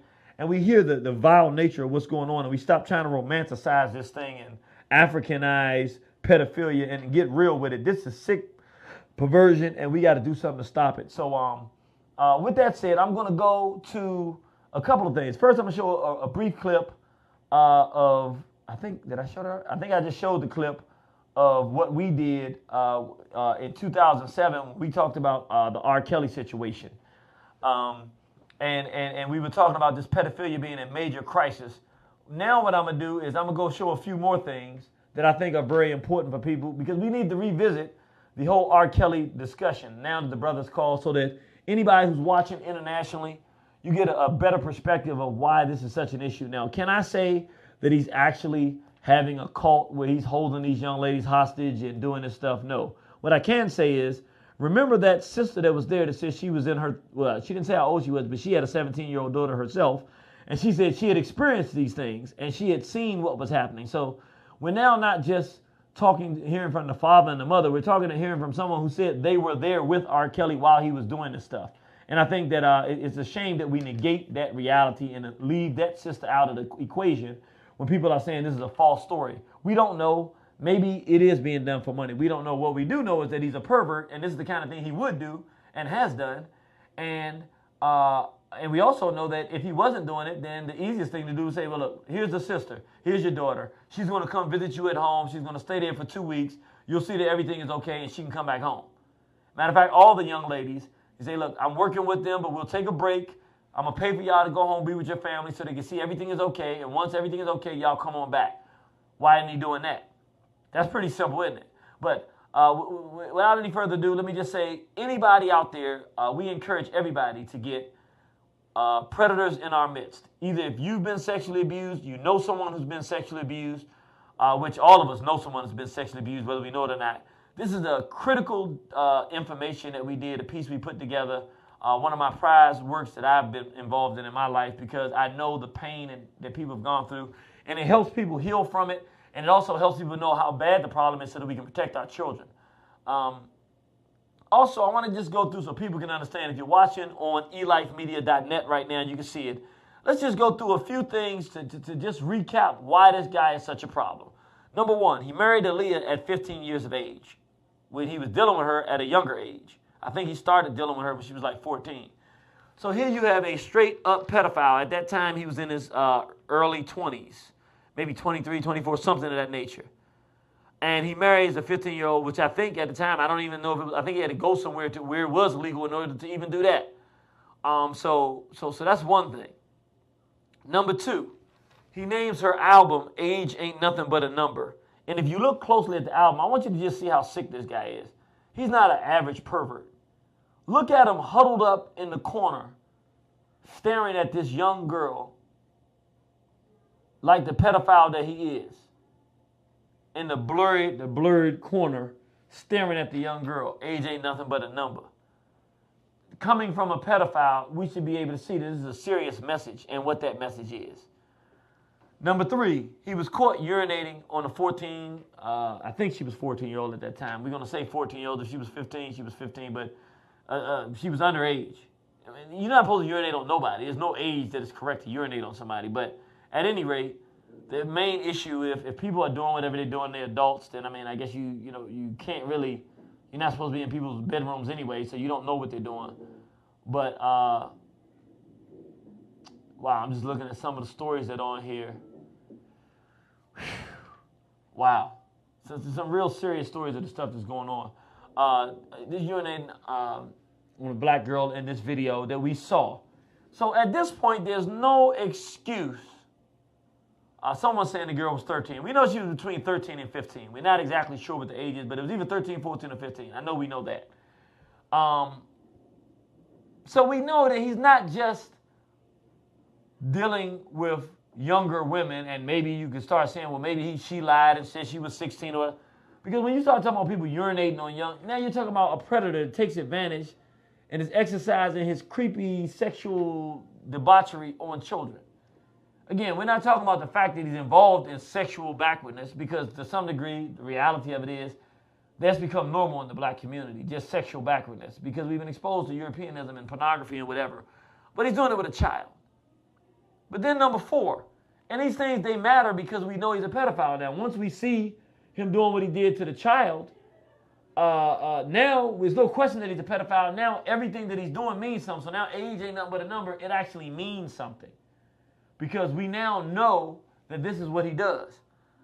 He also makes the album, and this is after he's been caught molesting children, after the preacher comes out and defends him and gets on television with him trying to insulate him from the anger in the black community for what he's doing. He comes out with an album now, Chocolate Factory. Now, why is that so sinister? Because, quite frankly, he's fully aware of the fact that as black people, I mean, just that children like chocolate. So now what he's doing is rubbing it in our face. He's basically saying, I'm sick, y'all ain't gonna do nothing about it, and I'm showing you what I'm doing. I'm the guy with the chocolate factory. And the last thing, he calls himself the Pied Piper, which the Pied Piper was known in it's different versions of the legend, but basically the Pied Piper plays the flute to get rid of the rats in society. But when he doesn't get his money, then he turns on and starts molesting the children in the society. So it's like the Pied Piper idea is that he comes with this magical flute or this magical talent to woo the people to sleep, while at the same time he's violating children and brutalizing them, which is actually the reality of Mr. Goldilocks here, R. Kelly. Even got pictures of him in a dress now. He's wearing a dress now. So we're talking about a known homophile who's doing significant damage in our community. And this is a major problem. The sister came in and said she was 14. I thought she was 14. But we knew she was between 13 and 15. And this kind of guy is incorrigible. Somebody just said there's no cure. There's a cure, but it's not one that's going to allow him to continue to go around and act normal. We got to give a permanent cure for this kind of thing. And it's something we really got to talk more about in our community. And I'm going into a few statistics so I can let everybody know. Now, these statistics are not, we actually have a brother who's doing, and he told us that we could do it as well. So we intend to actually do it. He's doing a survey now. He sent it to me and some other people online. And basically he's asking people, it's an anonymous survey on SurveyMonkey. And basically he's asking, have you been sexually abused? And he's saying so far of everybody that's responded, and he went under the age of 16, 50% of the people have said yes, they've been sexually abused. And this is in the black community. And if we separated between male and female, you'd probably be shocked. It's probably higher with the females. We don't know these days. But anyway, this is my estimates. Department of Justice statistics, the survey that they quoted back in the 2000 or 2003 or 2004, somewhere in there like that, was that 1 in 3 girls in this country and 1 in 6 boys were molested before the age of 18. I have different statistics based on my empirical evidence and my research and studying the Department of Justice research statistics and the increased percentages of pedophilia in the environment that we're in now. My estimate is that 3 out of 4 girls in America, black, are molested before the age of 18. I'm talking about black people now. And that 1 in 2 black boys in America is sexually abused before the age of 18. Those are my estimates. Do I have the actual proof? No. Has my research of people and because remember, men are more likely to tell me that they've been sexually abused than other people because this is the work that I do. And they know I'm not going to look at them any kind of way. And they know that I can't continue to try to help if they're not honest with me about it. So I hear it a lot more than average people out there do. The only people that might hear it more than me are people who are actually psychologists or social workers or sociologists who deal with brothers and sisters who come there to get help and might hear it even more frequently. And they'll tell you they're shocked at the numbers. I'm going to show this video here because I think it's very important. First, give me one moment. I just want to make sure I don't have any phone calls because I told you, and I'm going to keep my word. I'm going to make sure I come to my phone calls. Okay. So we don't have any phone calls. Let me tell you the number again, 641-715-3640. Again, that's 641-715-3640. Participation code 948-656#. That's 948-656#. Give me a moment. I'm just trying to see here if this thing is working. Okay, no, it's looking good. It's looking good. We're looking good on eLife Media. And where I'm about to go now is it's a video that I'm going to show you about sexual abuse in Jamaica. And I'm showing it for a reason. I want brothers and sisters to understand, when we talked about Pizzagate, and I talked about how it's an international phenomenon, it's the only thing that black people in America and around the world will be talking about in the next 30 years is because it's going to be tantamount to the Atlantic slave trade or to colonialism. It's going to be the only thing that we can't talk about, but it's international. I want you to understand as an African, as a black person, when we're talking about the sexual abuse that black people are suffering here in America, it's not just America. This is international. I've been around the world, haven't been everywhere, but everywhere I've been where there are black people, we're facing the same kinds of things. So this is a video I'm going to play about what's going on in Jamaica, just so you can hear and get a sense of how bad this problem is.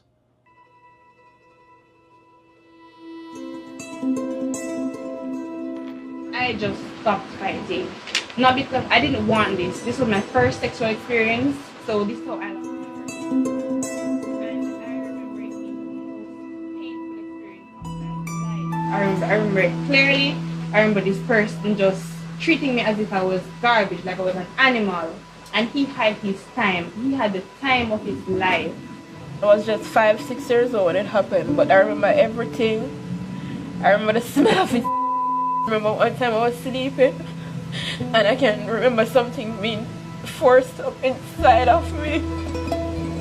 And I just know somebody can do that to a child. What's wrong with them? Why they want to hurt a child? Why? It's okay.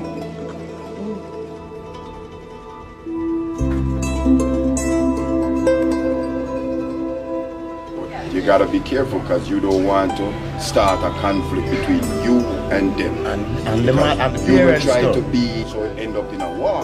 Somebody probably die, run away, dead.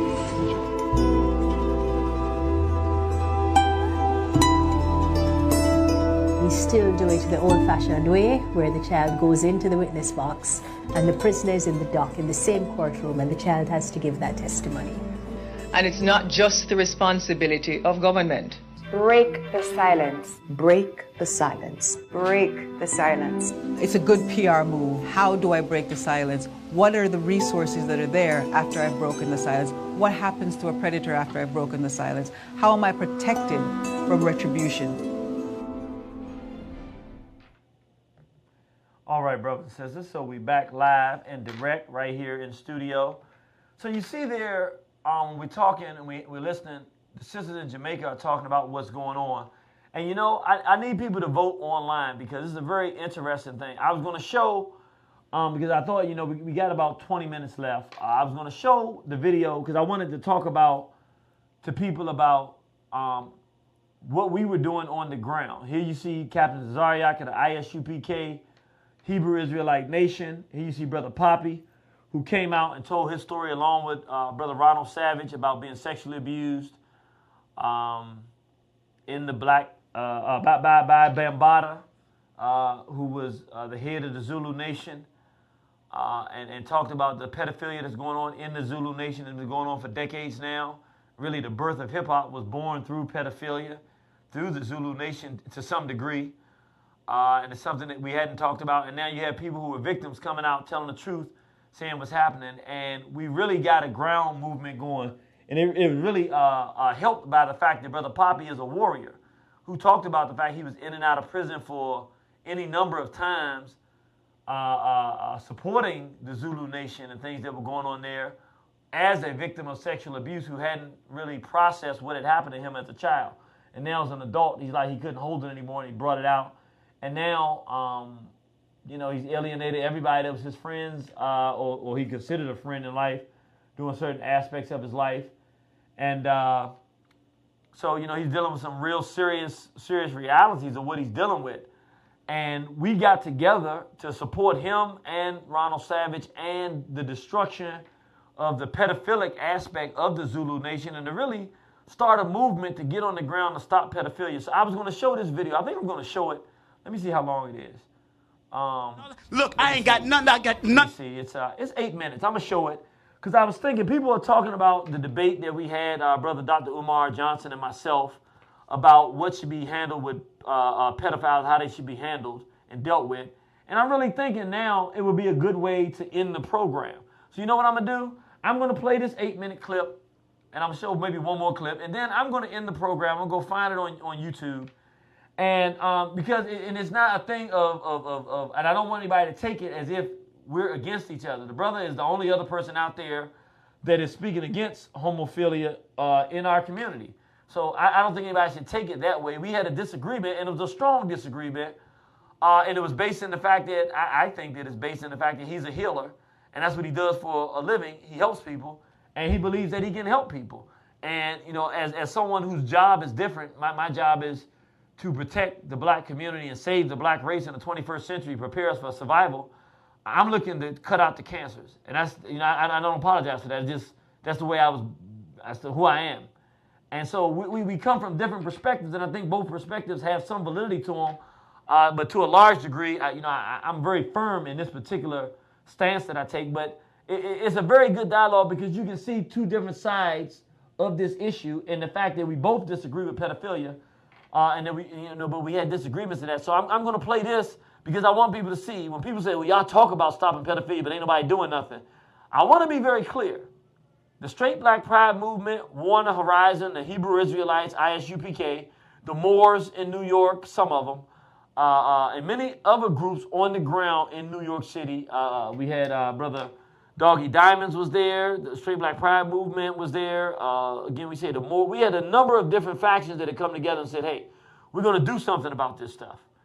And that was broken up, and it was sabotaged by some of the groups up in New York, and by one of the major nationalist groups or pro-black, supposedly, groups in the country. So let me go ahead and play this clip to show you what we had and how we were on the ground building momentum to fight pedophilia in the black community. And you can actually go to Irritated Genie Speaks and go to May of 2016 and start looking at the videos there. And you can see all 6 parts of the organized effort to stop pedophilia that was going on in New York.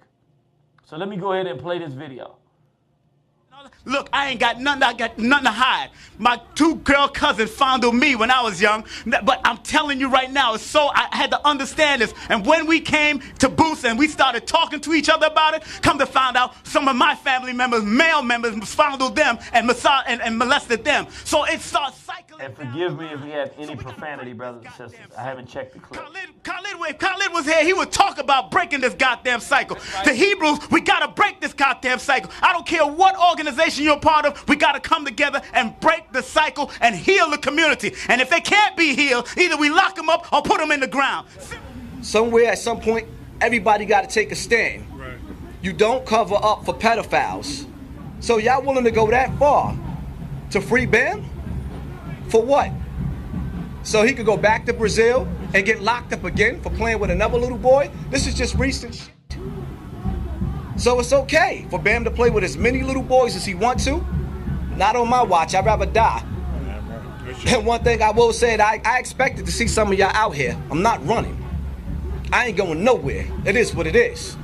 That's why the brother like Irritated Genie, he has a straight black pride movement. We have our movement. Now, it may seem like we different, and in some cases we are, but we can sure unite for this here. We can come together and say, I don't like my children being molested. He said he don't like that either. He don't like men being faggots. I don't either. He said he don't like women being lesbians. I don't either. What can we do about that? And we decided to come together and do an event. Do a lecture where we can speak on the atrocities, we can speak on the history, where this culture comes from, and then provide solutions to fix it, which is the most important thing on the face of the planet. Because brothers like this don't exist everywhere. That's right. This brother is a rare breed. Yes, sir. What I mean by rare breed, for every poppy, there's a million more that won't say nothing. Exactly. Because we're taught that they got that phrase, children should be seen and not heard, or don't ask, don't tell. And then when you run and tell your parents because they love that uncle more than they love you, or they love their boyfriend more than they love you, you say, I've been molested. No, you wasn't. You're lying. And then he shuts up. Exactly. Stop asking the question. That means for black men, it's our responsibility to say, nobody's coming to fix it. We got to organize, put our differences aside. What does it matter if he knows God through Hebrew and I know God through Amen if both of us are sitting here letting our children get raped? None of us know God. And we got to organize as men and say, we're going to look at these babies and we can look them in the eye and say it's a problem today. Tomorrow it won't be a problem because we're going to clean the streets up one pedophile, one pervert at a time. This is our job. My question to you, are y'all with us on that? Yeah. No, I said, are y'all with that? Yeah. That's what we talking about. All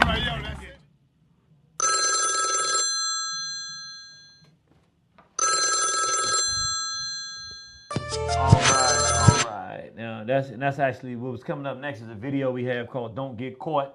Matter of fact, put in "Don't Get Caught" on YouTube, or go to African Insurrection Music page. Put in "Don't Get Caught." Either way, and you'll watch the video we have that was dedicated to stopping sexual abuse done by none other than Brother Omar Wali, Doc Mahdi. You used to know him as Ambassador O, but now he's Doc Mok, like the Mahdi in Sudan that was fighting the British. But he did a phenomenal video showing how we're supposed to be dealing with sexual abuse in the black community.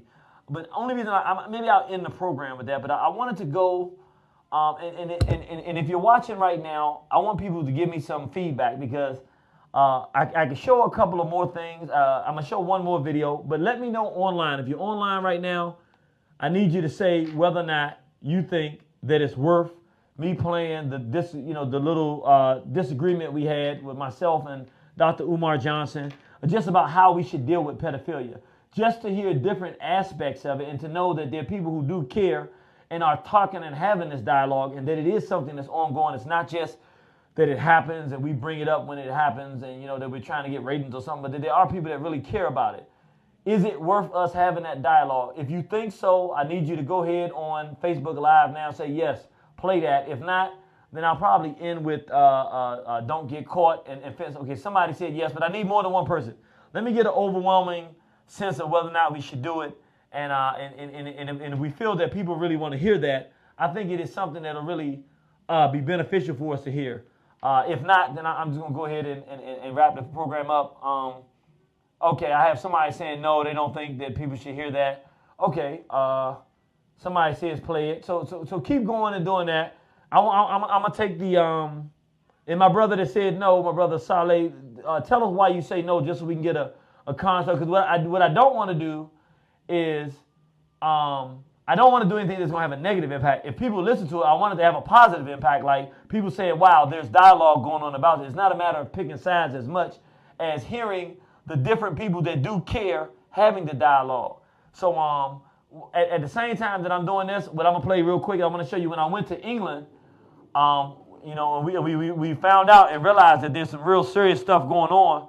But one of the things that I did when I went to England was we started doing the not on my watch. Whenever we did lectures or anything like that, we had the whole room full of people saying, hey, not on my watch. So I'm going to show you this quick clip just to show you how strong it was when we were over in Birmingham. Don't get confused about my way of life. Gangster is militant, ill intent. Not on my watch. Not on my watch. Not on my watch. Thank you, thank you.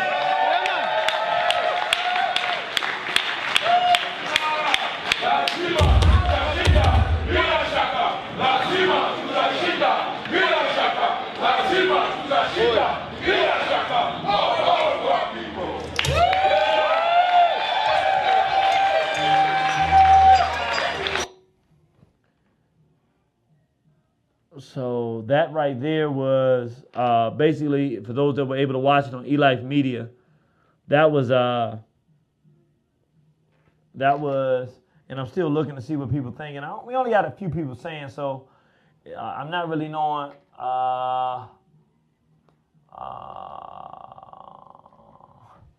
Let me see. So people are saying, well, let me do this, and then I'm going to figure it out by the end. I need enough people. I don't have enough people coming in to say it, so I'm not really sure which way to go with it. I do want to say this because it's very important. I want people to know that, yes, sir, I'm clear on the difference.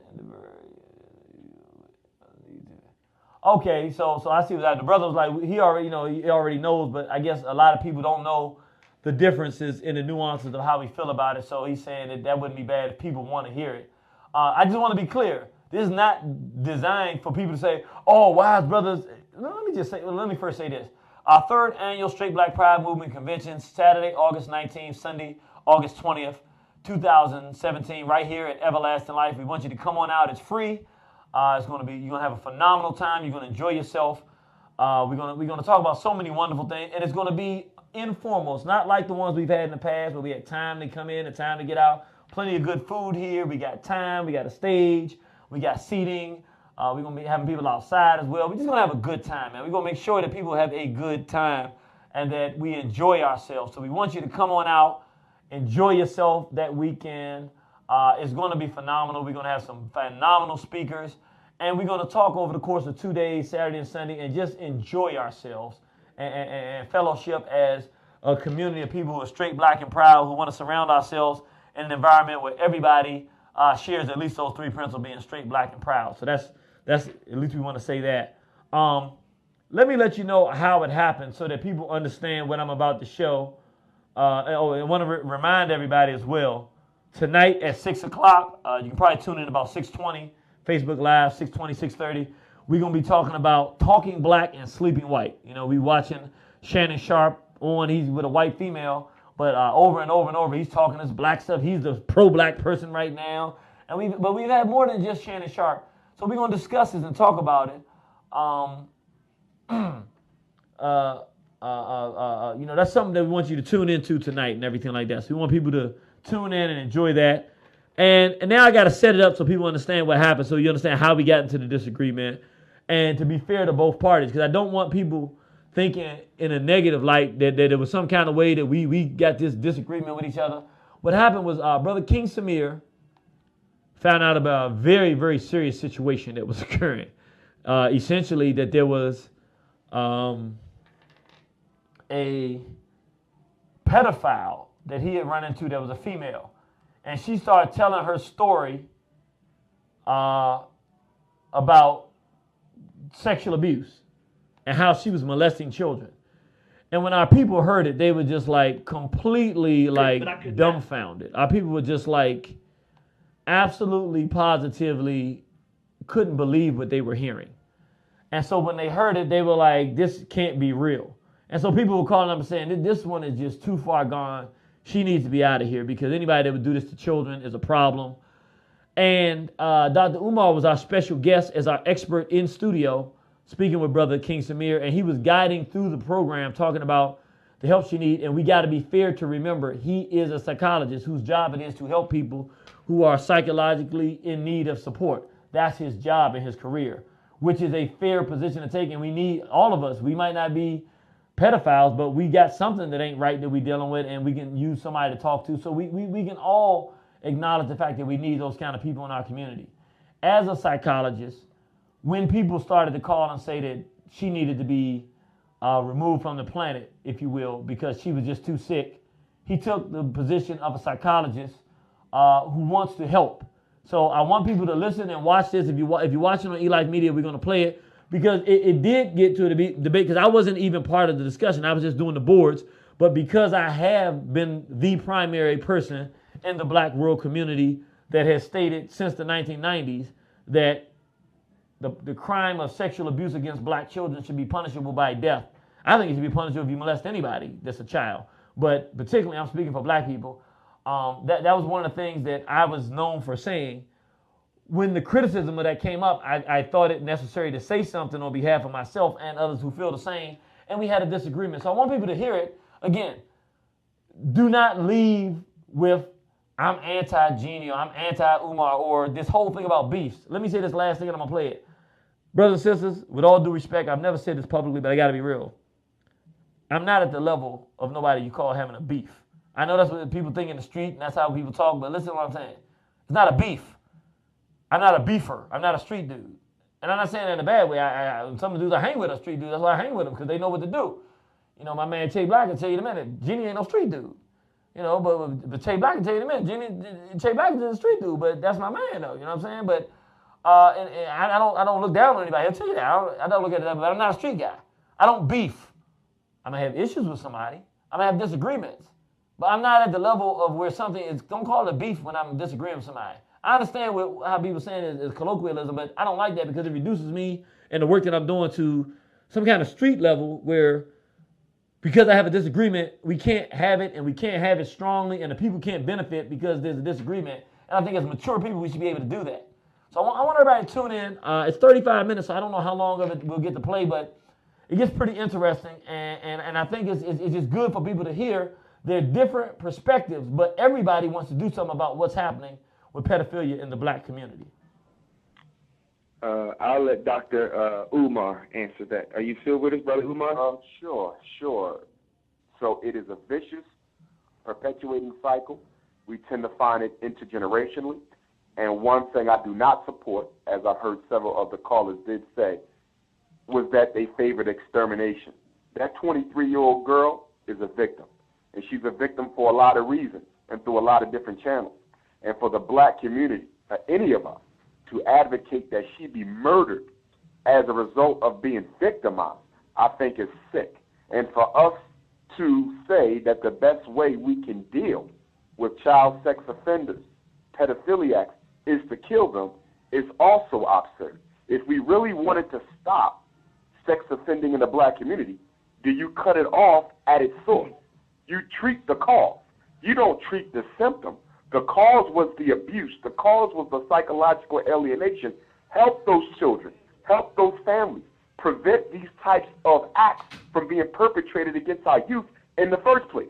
But to say that I know I'm guilty of not building the institutions that my community needs to prevent this type of filth from developing, and knowing that I did not do what I was supposed to do to prevent this from happening, but now I'm going to favor exterminating the victim, is no different than the white man who says, I'm not going to give you a job, but if I catch you selling drugs, I'm going to throw you in jail. If we're saying we're not going to do anything to prevent child sex offenses, but we're going to exterminate the offender, then we no different from the white man who says, I'm not going to give you a job, but I'll throw you in jail if I catch you selling drugs. We have to stop being reactionary and start being proactionary.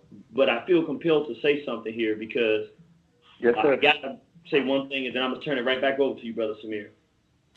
Because I'm one of the primary proponents and have been one of the initial people that I have heard or that I'm aware of who's gone on a mission to exterminate pedophiles in the black community, I have to stand up for that position. I 100% respect Brother Umar. He's a healer. That's what he does. He heals our community. And I think that if he is a healer and he can heal our people, the only position he can have is that our people can be healed. Otherwise, he couldn't do his job. So I respect his position. However, I'm not a healer in the same way this brother is. I'm a cleanser. I'm looking at the victims of sexual abuse as the victims. And if somebody puts their hands on a black child, I want them dead. I don't want to talk about why they've done it. I want to stop it at the source, and I want to stop the cycle. I do want to send as many of our people to Brother Umar and other brothers and sisters out there like him. We need to give support to them because they can help our people. But once you decide you want to victimize our babies, I want you to die that moment or the moment before you actually get your hands on it. I want you dead. So I just felt compelled because I can't sit here and act like I don't know that I'm one that's putting that message out there. We have a different message in that regard. And I respect the brother, but my message is going to always be the same. If somebody is guilty of sexually abusing black children, they should die. And we will respectfully disagree on that point.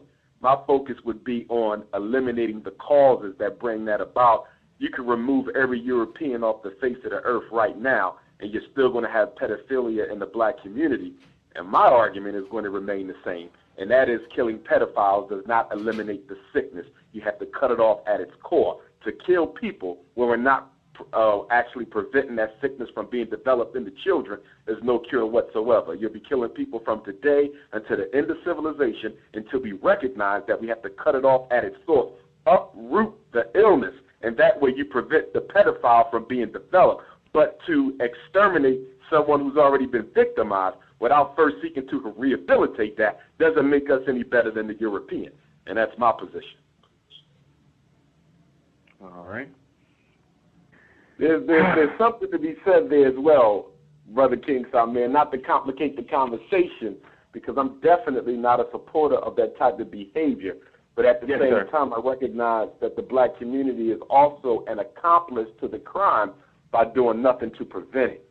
And when we say that she has control over what she does and she does not. You have to recognize that pedophiliac behavior is based on her trying to meet an unmet psychological need. It's very sick, but the reason children or adults have sex with children is because they are seeking the intimacy that they never got from their own biological parents. That's why they choose young children, because they're looking for someone whom they can depend on, who really does not have the opportunity to negate them when they attempt to engage for that emotional bond. That's why you see the neglect, the emotional neglect within the childhood profile of nearly all sex offenders. That sex is an attempt to reclaim that intimacy that they were deprived of by their parents. So they don't even understand a lot of times why they do what they do. The fact she likes it doesn't, hold on, let me finish my statement. The fact she likes it, doesn't tell you any more about the situation than if she didn't like it, no more than a drug addict or a murderer, likes doing what they doing. Of course they like it. But what are the unconscious reasons for the motivations of the behavior? And that is she's lonely, she's isolated, probably depressed, and she's looking for someone to love her. And because her childhood experience taught her that she can't get it from her parents, she's going to get it from someone whom she can completely control, which is a young child. It's sick, and it can't be tolerated. But we have to recognize where it started. Her own neglect by her own parents, who probably suffered from the same cycle. I'm saying treat the cause. Extermination as a solution is not a solution. Right. And she did say, See, we got to remember, family, she did say when I asked her, what is it about children? Okay? She did say because they don't fight back, they don't talk back. You understand? See, we have to be very mindful. Yeah. Right. Yep. Right. She's a sexual addict. So, I mean, even to the point of molesting her own 8-week-old daughter. Okay? We're dealing with a sex addict. How do we deal with that degree first? Because remember, family, the white man taught us how to have sex. He taught us how to love. He taught us how to hate each other. He taught us everything the way we know about everything today. Seriously. And we have to remember that. This cracker taught us the basics of even having sex. I mean, yes, sir. Here's my thing. First of all, I don't agree with the fact that it doesn't solve the problem, because if you look at the problem, if you look at it from a narrow view, like the only thing you're going to do is kill somebody and you're not going to solve the problem, you're only looking at from one half of the issue, because there's another issue that we're not considering. Pedophiles can range between 60 to 360 children that they will rape and molest before they pass. So when you kill a pedophile, it's not just that you're killing that person. You're preventing between 60 and 360 people who don't have to go through this from going through it. So when you consider that part of it, what I would say is, if you care about the future of your race, you have to consider the full picture. Your objective is to do two things. One, to definitively ensure.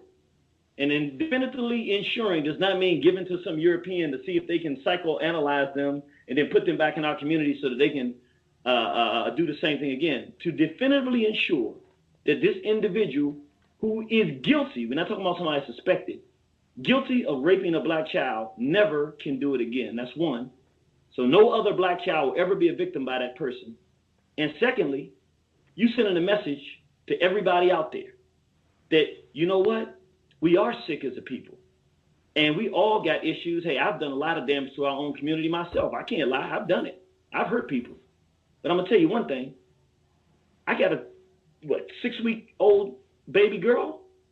There ain't no, psychoanalysis you're going to give me, somebody put their hands on my daughter. I'm going at them. I'm going at them with everything. And if there's anybody around who knew about it, I'm not playing no games. That's my daughter, man. I'm not leaving the well-being of my child up to some semantics in some doctor's office. Look, we got to have some rules in the black community, something that people know is sacred.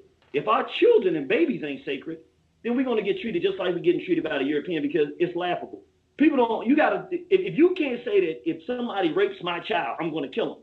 If that can't be the penalty for that crime, then there's no reason for us to continue to fight as a race, because that means our children ain't even sacred enough for us to strike. We got to have something to strike on. And our people always find a clever explanation not to want to strike and shed blood. And I'm going to say, if the rape of a black child is not the line that we say, hell, you cross that, you got to die, then we don't have a line. And maybe we should be exterminated. First, let me say let me do this. That the fact that this causes. Let me do this, because we're running out of time here. But I'm going to tell people, I'm going to tell everyone where they can actually find this. You can go to, if you want to hear, because what you'll hear is the whole entire interview. Actually, it's two. But this, if you go to Irritated Genie, if you just want to hear the debate part, you can hear it at Irritated Genie Speaks. It's called Irritated Genie versus Dr. Umar on Punishment for Pedophiles. It's 2011. That's the name of it. Irritated Genie versus Dr. Umar on Punishment for Pedophiles. And then in parentheses, 2011. It was published May 23rd, 2016. You can go right to Facebook. You can go right to YouTube and see that. Or if you want to hear the entire interview, which I would suggest for people to go hear the entire interview. And the reason I say that is because if you hear the entire interview, it's when you actually hear this pedophile, it taught me a lot. First of all, I didn't think about females being pedophiles, and I didn't really have a sense of how severe, like, their sickness is. So let me do this. I'm going to give you the name where you can watch the entire thing on YouTube. If you want to watch the entire thing, it was back in 2011. Let me go see if I can find it, brothers and sisters, because I know I put it up. Let's see.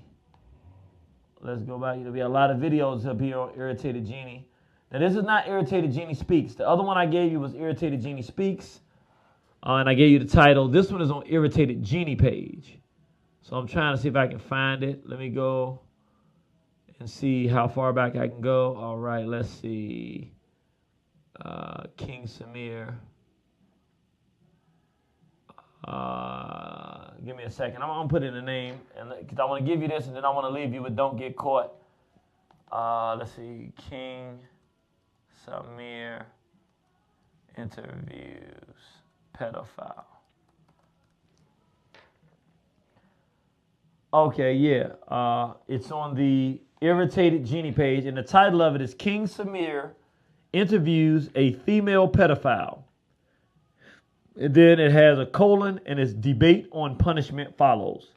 Again, it's from June 12th, 2014. Again, King Samir interviews a female pedophile, colon, debate on punishment follows. So you want to go check that out, and you can go ahead and tune into that, and you can hear that. So with that said, brothers and sisters, thank you for tuning in. Somebody put the link right there. Thank you. That, and it's a 3-hour interview, but it's so interesting and so shocking. And what I can tell you is a real story. Like, when you hear her, she sounds almost like retarded. But I can tell you it's an actual real story. This is a real pedophile. I actually know who she is. She's actually somebody very popular that, we didn't let on to because of certain information. But she's not, it wasn't a joke or a game. This is a real individual that was molesting children. You want to check that out and really, really hear it to understand the kind of psychosis we're talking about when we're talking about people who are molesting children. Also, want to let everybody know that that we are in the process of putting some things together to get back on track with fighting this pedophile agenda. And want to let everybody know that there were some things, roadblocks that jumped in our way that we didn't expect. But at any rate, even though those things happen, it's not going to stop us from doing what we're doing. So with that said, brothers and sisters, I'm going to go ahead and end this program. Thank you for tuning in. It's a very good program that I think we had. Phenomenal. And I want you to go to elifemedia.net because I think you really, really need to check out this video, brothers and sisters. It's very serious. It's called Don't Get Caught. It's by United Front, Brother Omawale Mayasa. Very powerful and gives an indication of what we feel the right punishment and penalty is for people that sexually abuse people in the black community. So thank you for tuning in. We love you. We're wrapping up with this, and we'll say keep chopping it up. We'll see you tonight. We're going to be talking about talking black while sleeping white.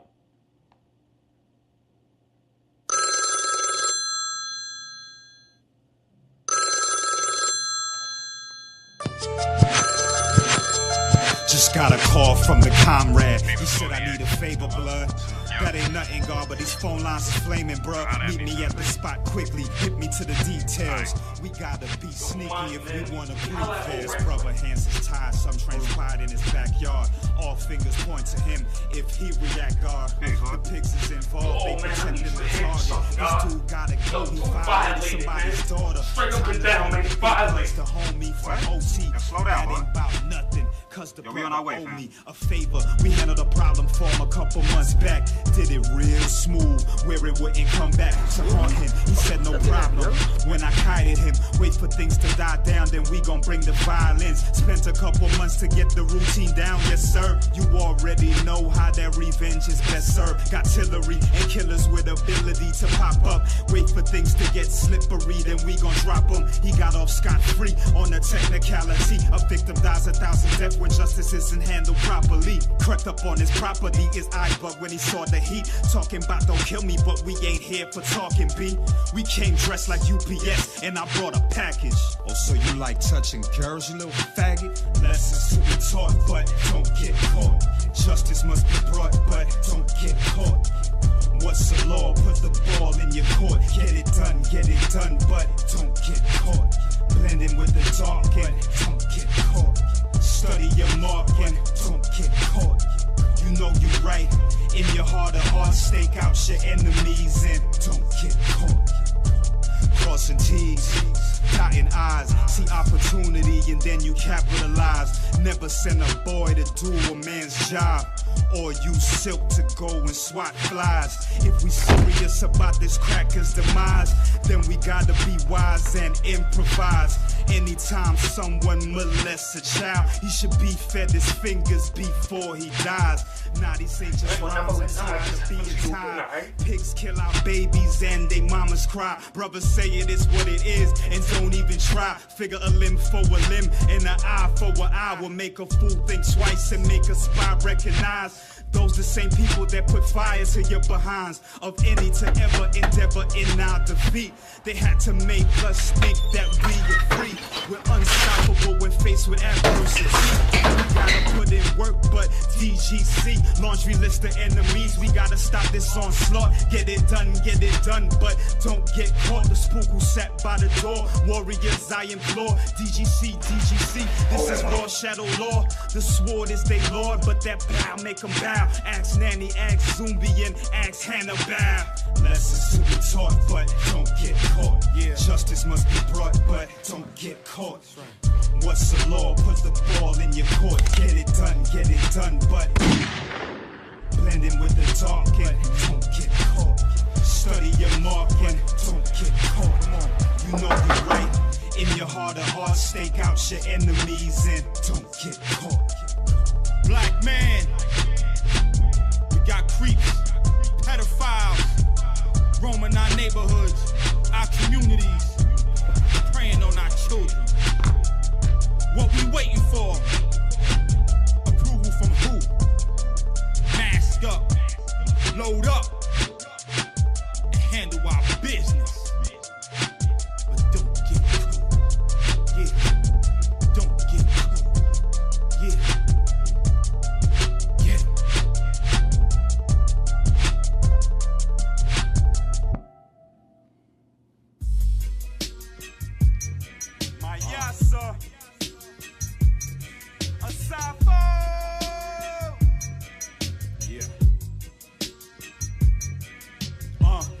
King of kings, Lord of lords, Omawali, ambassador of ambassadors. Until we move on one accord, an L is what we can't afford. Gotta protect our spinal cords, cause snakes shed skin, but not their nature. I said snakes shed skin, but not their nature. I said snakes shed skin, but not their nature. Process of elimination, binomial nomenclature. Remember we're talking about a thing and its very makeup. And how far does it really stray from? Snakes shed skin, but not their nature. Yep, snakes shed skin, but not their nature.